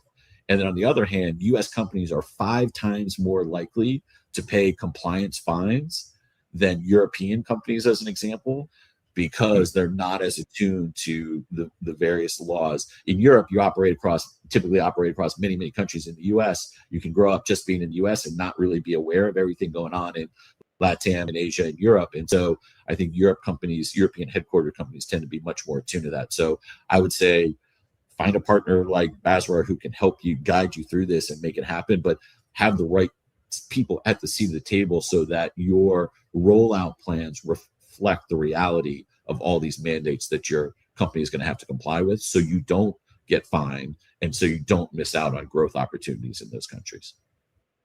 So do you ever have customers along those lines that say, well, okay, that sounds great, Jason, but SAP is SAP. I mean, it's built for multinationals. Of course, it's going to be compliant. Of course, it's going to give me everything I need to avoid those regulatory fines. Is that, what do you say to that?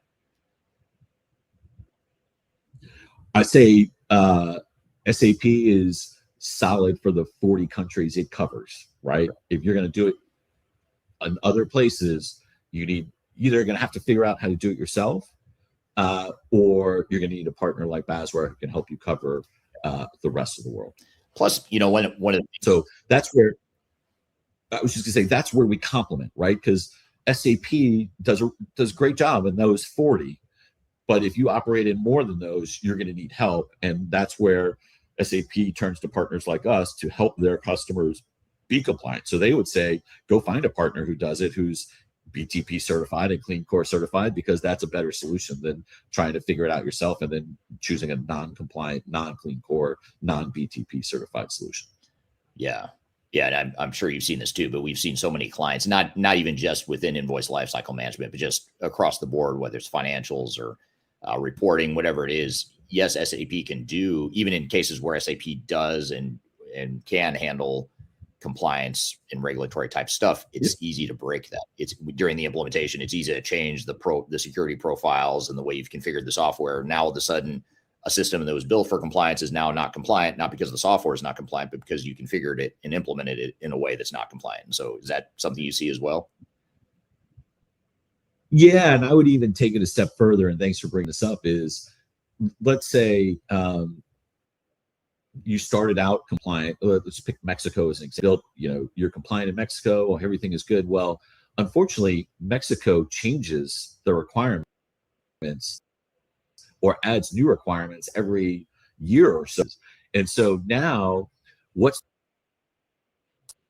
reconfiguring or recustomizing that in SAP just for Mexico? Is that on your rollout? It probably came out of the blue. Didn't know anything was coming. Mexico just decided, okay, congratulations, here's some more changes that are coming.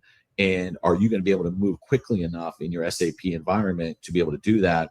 Whereas with Basware, again, that's what we do, right? We are designed to be compliant, both fiscally in each of these countries, but also commercially with your agreements and kind of the end-to-end process, so that we're built to handle that very quickly and nimbly to be able to adjust as these mandates change, which they do constantly, right? Even France, which has been in the works for 3+ years now, just announced some new tweak to their mandate that's going to go live in September. And if you're not staying on top, easily and nimble and configurable and able to make that change, it's a lot easier to do that in a Basware than it is in SAP. Yeah, makes total sense. So it's an ongoing journey. Compliance isn't a one-time thing where you just roll out some software, call it good. It's constantly changing, and you've got to stay on top of that and have the tools that allow you to stay on top of that as well.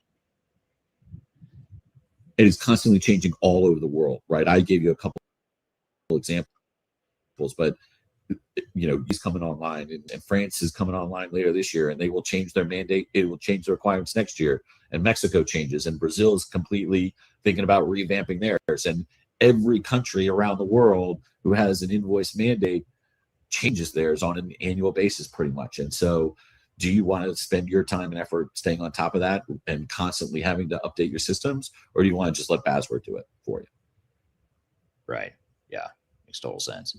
Here's a question from Third Stage Consulting Group. I know them. I know a couple people over there. What strategies do you use to or advise clients on to ensure an ROI? So as you're going through this process, a client, SAP, they bring on Basware. What do you guys focus on to ensure that there's an ROI in the overall implementation?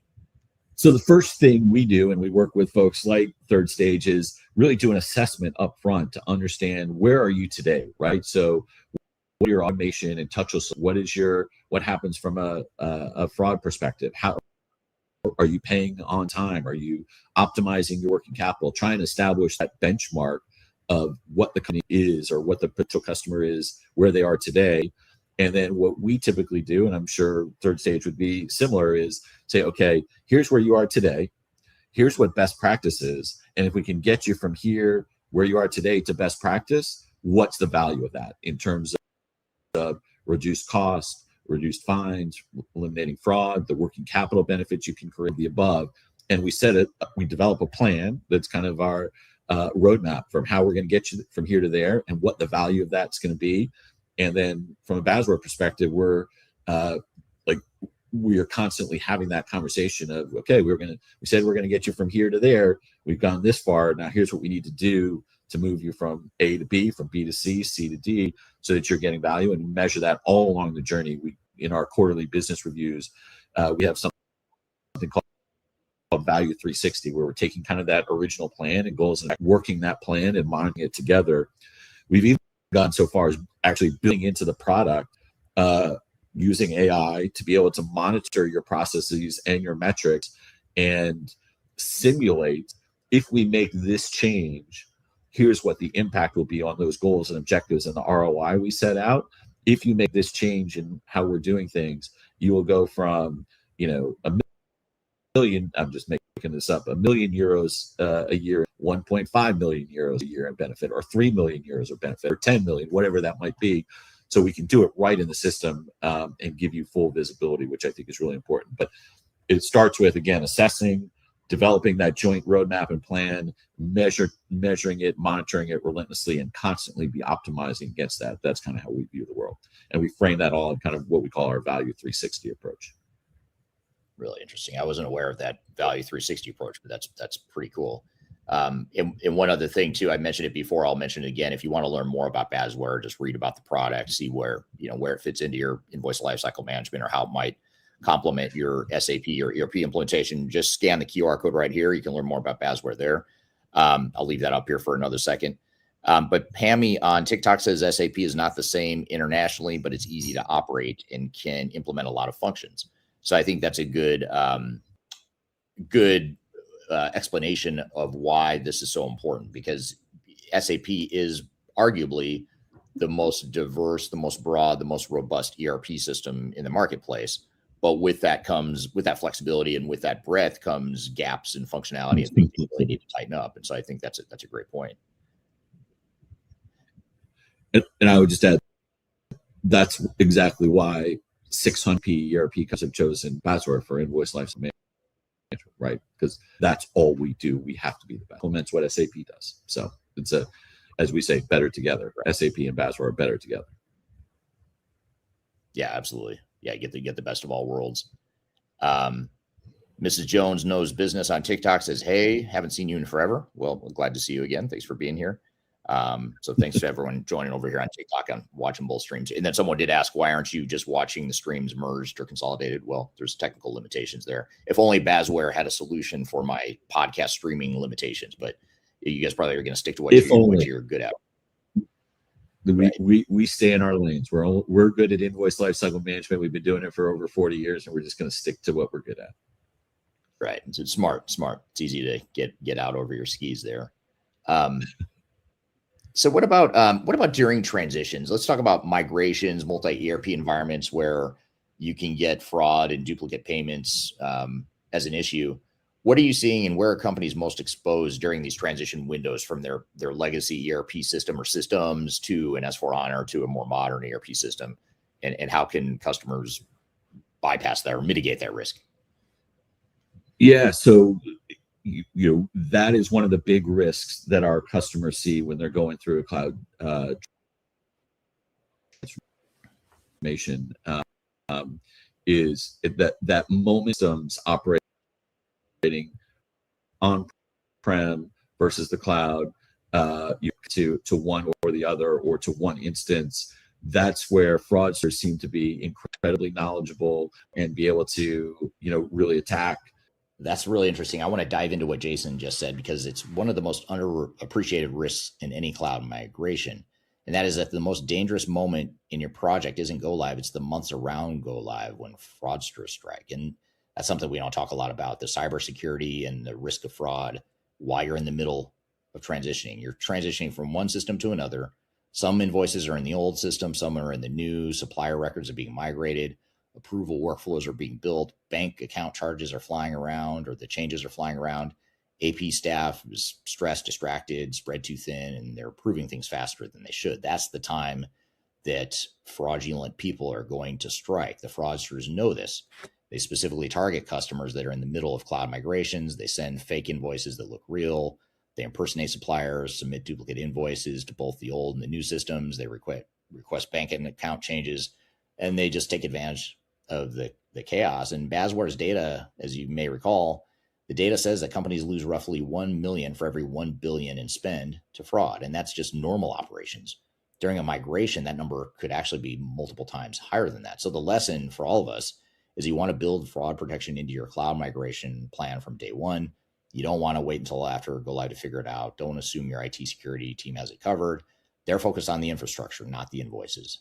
AP fraud has its own discipline, and the bad actors are using AI now, so you need AI-powered defense. So if you're in the middle of an SAP or ERP migration right now and you don't have a fraud monitoring strategy specifically for invoice processing, you're pretty exposed. So you want to fix that right away and make sure that your leadership team is aware of that as well. Now we're going to take a quick break. We've got a lot more to cover, a lot more we're going to get into here with Jason. We'll be back with more Transformation Ground Control. Stick around. I met her in a club down in Old Soho where you drink champagne and it tastes like Coca-Cola. C-O-L-A. If you're leading a digital transformation or ERP initiative and you want to avoid the costly mistakes that most organizations make, that's where Third Stage Consulting comes in. We are an independent and technology advisory firm, meaning that we don't sell software, we don't take commissions from vendors. Our only job is to protect your interests and be on your side. We help executives and project teams plan, deliver, and recover digital transformations and ERP projects, reducing risk, improving adoption, and delivering real business value. If you want clarity before you commit to your digital strategy, or if something feels off track to you, feel free to reach out to us at thirdstage-consulting.com, and my team and I would be happy to help. The last thing you want to have happen is for your digital transformation to end up in court. I've been doing this for 20 years and I have seen everything. My name is Marcus Harris. I'm a software and technology attorney focusing my practice on drafting and negotiating software-related contracts and litigating software disputes across the country. Feel free to reach out to us at taftlaw.com. We'd love to talk to you about the litigation process and what you can expect.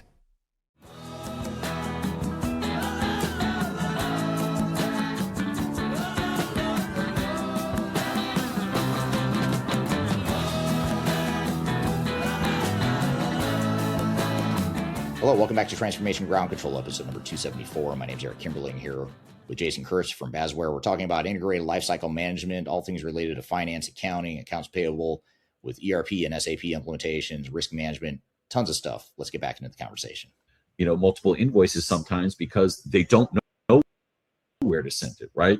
And maybe you haven't heard anything back from the company. So they send it to an old place. Now they send it to the new place. Now you've seen it twice. And if you aren't able to sit on top and cross instances, you're at risk of paying things more than once, right? And that happens all the time in these cloud transformation journeys. And so what Basware has a solution that sits on top of that, or kind of in front of your ERPs, and is that ingestion engine that is monitoring for fraud using AI and 800 different algorithms to constantly be checking, what is that invoice? Is it from the right supplier? Is it going to the right place? Does it have all the right information on it? Ensuring that it's not, that there's no duplicate, looking for duplicate invoice numbers and things like that. That's what you need. It can cost companies millions and millions of dollars. And that moment when you're going through that transformation, when you've just spent tens, if not hundreds of millions of dollars to go through that journey, that's the last thing you want to do is be the victim of fraud. And so Basware sits in front of that and sits on top of that and really can protect you at that moment of most vulnerability. Yeah. And it's becoming such a big deal now. Fraud, cybersecurity, phishing scams. I mean, there's so many different issues that organizations need to face now. It's getting more and more difficult in that legacy environment to be able to mitigate that.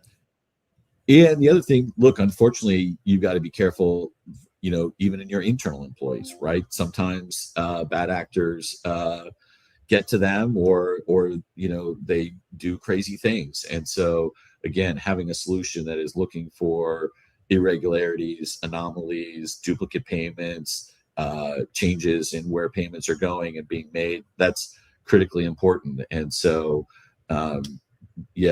unfortunately, the era of AI has made fraudsters much more powerful and have a lot of new capabilities, and you need AI based solutions to protect yourself from those AI attempts. And so I would just say, I don't think there's a company out there that hasn't had these phishing attempts, fraud attempts. It just happens. It is unfortunately a daily occurrence for most companies these days. And so to stay on top of that, you really need AI-based solutions to be protecting you, because the fraudsters keep getting smarter and smarter and better and better. Yeah. Yeah. And what's scary is thinking about the fraudsters using AI to potentially, to get more traction there. And speaking of AI, I don't want you to think that this whole ILM thing was a Trojan horse just to get to AI, but we can't have a conversation here without getting into AI. Where is AI genuinely moving the needle in AP and invoice processing today? And where do you think it's still mostly marketing noise? So what's the reality of where we stand with AI in the world of AP and invoice processing? Yeah, I mean, the good news is AI can be used across the entire invoice process today, and is used across that entire invoice lifecycle management process, which is great. I think we did a survey of finance teams and asked them, where is AI providing the most value? And AP is at the top, right? So there are real demonstrable use cases for AI driving value for companies today. And if you ask finance experts, they would say AP is a great place to start. So if you haven't started or you haven't seen the value, AP is great. So whether it's invoice ingestion and using AI to read that invoice and get better data on it, that's one place. If it's an invoice that comes in and it's missing a GL code and you need to figure out what the right GL code is, AI can do that for you. If the invoice doesn't match beyond a simple 2 or 3 way match, and you need an n-way match, AI can help you do that, right? And apply matching logic and reason to it. If you have an exception and it's got to go to someone for approval, AI can predict who the approver should be based on historical, right? So it learns. So AI is, and we already talked about the fraud piece, it is literally end to end. You want to optimize your processes to improve touch rate, AI can help you do that. So I think it's really everywhere. And I give you one great example. So I mentioned the GL coding as we have a solution it uses AI to predict GL codes when they're missing on an invoice. In 2025, we had 17 million instances of AI being used to predict the GL code that was missing on behalf of our customers. And the great news is 81% of the time we got it exactly right with the number one answer. So when we come back with GL code recommendation, we rank them 1 to 5 and we give probability codes. So our number one was right 81% of the time, and it started lower and it just keeps on growing and getting better and better every single day. So think about that. That's over 10 million instances where somebody didn't have to touch an invoice to get the GL code right that was missing because our AI predicted it. So there's real ROI in value in that case. And I'd say, so that's just one great example of many where AI is providing value. And I would say, again, if you haven't started using AI in AP or invoice lifecycle management, you should. There's real demonstrable ROI. Yeah, great points. Pammy on TikTok said you can add the approvals on the system, and GL coding is used on an FI invoice, not the MM invoice. So it sounds like Pammy's deep in the world of SAP here. So thanks for the clarification of how SAP is configured. Got a lot of SAP type people and users here in the TikTok world. Here's an interesting, a little bit off. It's not off topic, but it's somewhat related to what we're talking about. This is from Goot on TikTok. Says, "Hi, Mr. Eric. As a beginner, what technical skills that should I study in this path?"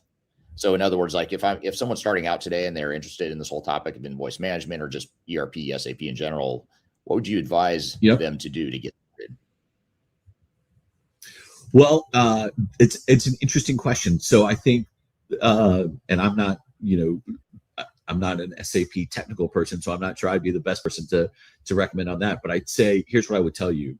If you're just getting started and AP and invoice lifecycle management is an area you're interested in, I would say the number one thing you're going to need to know going forward is, how do you work with AI agents, right? Because literally laced across that invoice lifecycle management process end to end, how do you work with and manage AI agents as your digital teammates and think that way? So you are the leader and manager over agents who are almost like employees, but they're digital teammates and employees. Learning how to do that is probably the number one thing I would recommend for you. And fortunately, you can go to Basware.com. We've got a great class on doing that, but it is really bridging this gap between that I think is out there, which is boards, CEOs, CFOs saying, hey, we've got to do something with AI or we're going to fall behind and we need to get value out of it. And your day-to-day people who are in AP, your clerks, AP managers, or in any function who are saying, whoa, AI, I'm a little worried about that. Like, is it going to take my job? How's it going to change things? Learning how to manage those agents is the best way to future-proof your career. And I would tell you, AI gets rid of the non-value added, not great fun stuff to work on, and really allows you to focus on the really interesting aspects of it. But you got to know how to work with agents and be able to tune that. And I think that's going to be the skill set of the future. Right. And Healthy Skin on TikTok wants to know the website again. So I apologize to those on TikTok. You can't see the QR code that all the other platforms can see it, but it's just basware.com, right?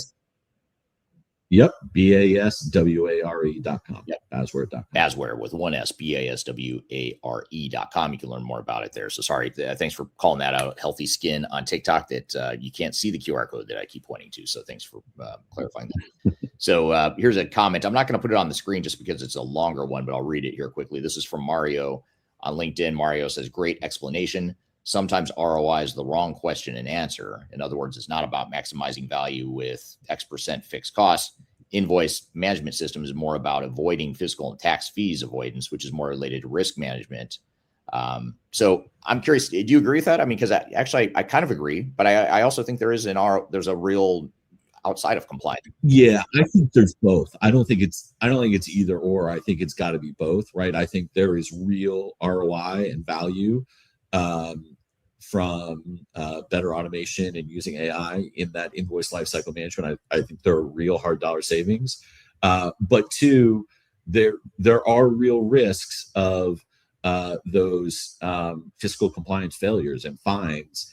And that is real, right? As I said, U.S. companies are 5 times more likely to pay fines than European companies. So out there, and even European companies are being fined. And so I would say every dollar or euro or whatever currency you're on that you're paying in fines is a wasted dollar that should never happen. And so, but why not get both of those values, right? You should be able to get both. I wouldn't want to leave either one on the table. Exactly, especially when I imagine a lot of organizations don't know. I mean, they understand the compliance and the regulatory fines because it is what you get fined, you pay it. Yep.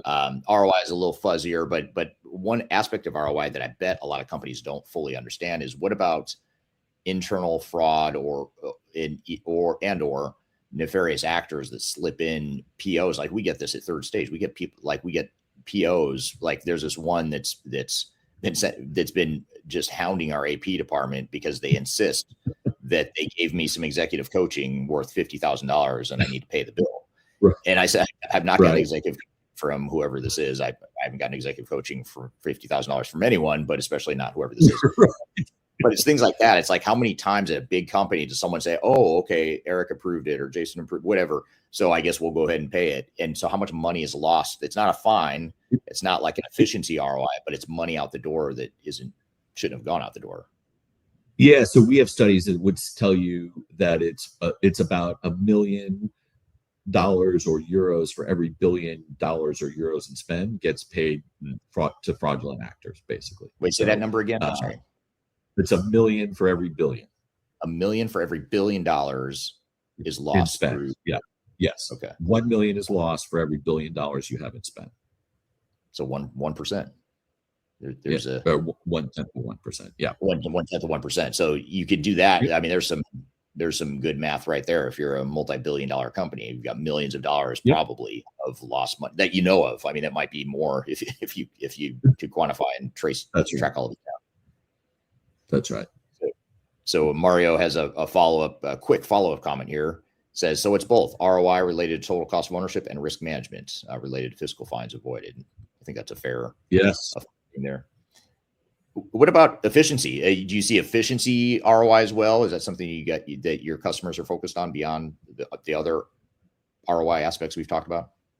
Yeah, 100%. Right. So, that's part of that journey to getting to, 100% automated or 100% touchless, right? Customers want to go from, let's say, a common measurement that a lot of folks, they're trying to measure their touchless rate. So is it 10, 20, 30, 50, 90% touchless on the invoices that are coming in? But the productivity or efficiency metric that they really look at is how many invoices does each FTE process, right? And so if you're not super automated and you're not using AI, you might be 10 or 20,000 invoices per FTE, whereas a really finely tuned, highly automated, using to drive efficiency and effectiveness, you might be at 60, 70, 80,000 per invoices per FTE. So there's a real difference in those kind of metrics if you're able to optimize. Yeah. So bringing this all full circle then, if I'm an executive or a leader, I'm involved in an SAP or ERP implementation, I'm concerned about invoice lifecycle management. I don't know where to start. I'm just trying to get going here. If you had to leave us with 2 or 3 tips or pieces of advice or wisdom, what would that be? Yeah, I would say, one, it starts with ROI, right? Make sure where your ROI and AP, invoice lifecycle management, is an area where you can absolutely, there are use case after use case study after case study of company after company that's driving real savings and real ROI. And so I would say start with that. 2, if you're going, clean core is a focus, right? Really take a look at the SAP partner ecosystem to understand where there are solutions like a Basware that actually advance your clean core journey and make it more clean by using a partner like us that's BTP and Clean Core certified, because I think that can be a huge benefit. And then a third, if you are operating in multiple countries dealing with all these invoice mandates around the world, be aware, right? Get the right people in the room, understand how that affects your business and where you're operating, and bake that into your transformation journey. And make sure you're working with someone who can, solve that for you holistically, globally, versus trying to do, different solutions in every single country, which is really costly and inefficient. And really take a look at it from how do we drive benefits out of being compliant, not think about it as a cost or a tax of doing business in each country. All right. Thanks, Jason. Great conversation. Appreciate having you on the show here today. Appreciate the audience questions. I hope y'all learned a lot. I learned a lot from this conversation, and really think that it's something that's underrated, not discussed enough in this industry. So I'm glad that Jason was here to talk about this. And there's some really interesting takeaways here as far as, the importance of lifecycle management and compliance. I wasn't aware of all these compliance changes that are happening here throughout the world right now. I just wasn't aware, especially the one in France. That sounds like it's pretty imminent, and maybe one of the more aggressive regulatory regimes as it relates to B2B accounts payable. So curious to hear from you. Have you run into any issues like this that we've talked about here in this episode? I'd love to hear your feedback. And as always, if you've got ideas for guests or topics, please reach out to me. If you'd like to learn more about Third Stage and how we can help you with your digital transformation, feel free to reach out. I'm happy to share notes with you, chat with you, whatever the case may be. So hope you enjoyed the episode. We'll see you next week on the next episode of Transformation Ground Control. Have a great week in the meantime, and we'll see you soon. Take care. love.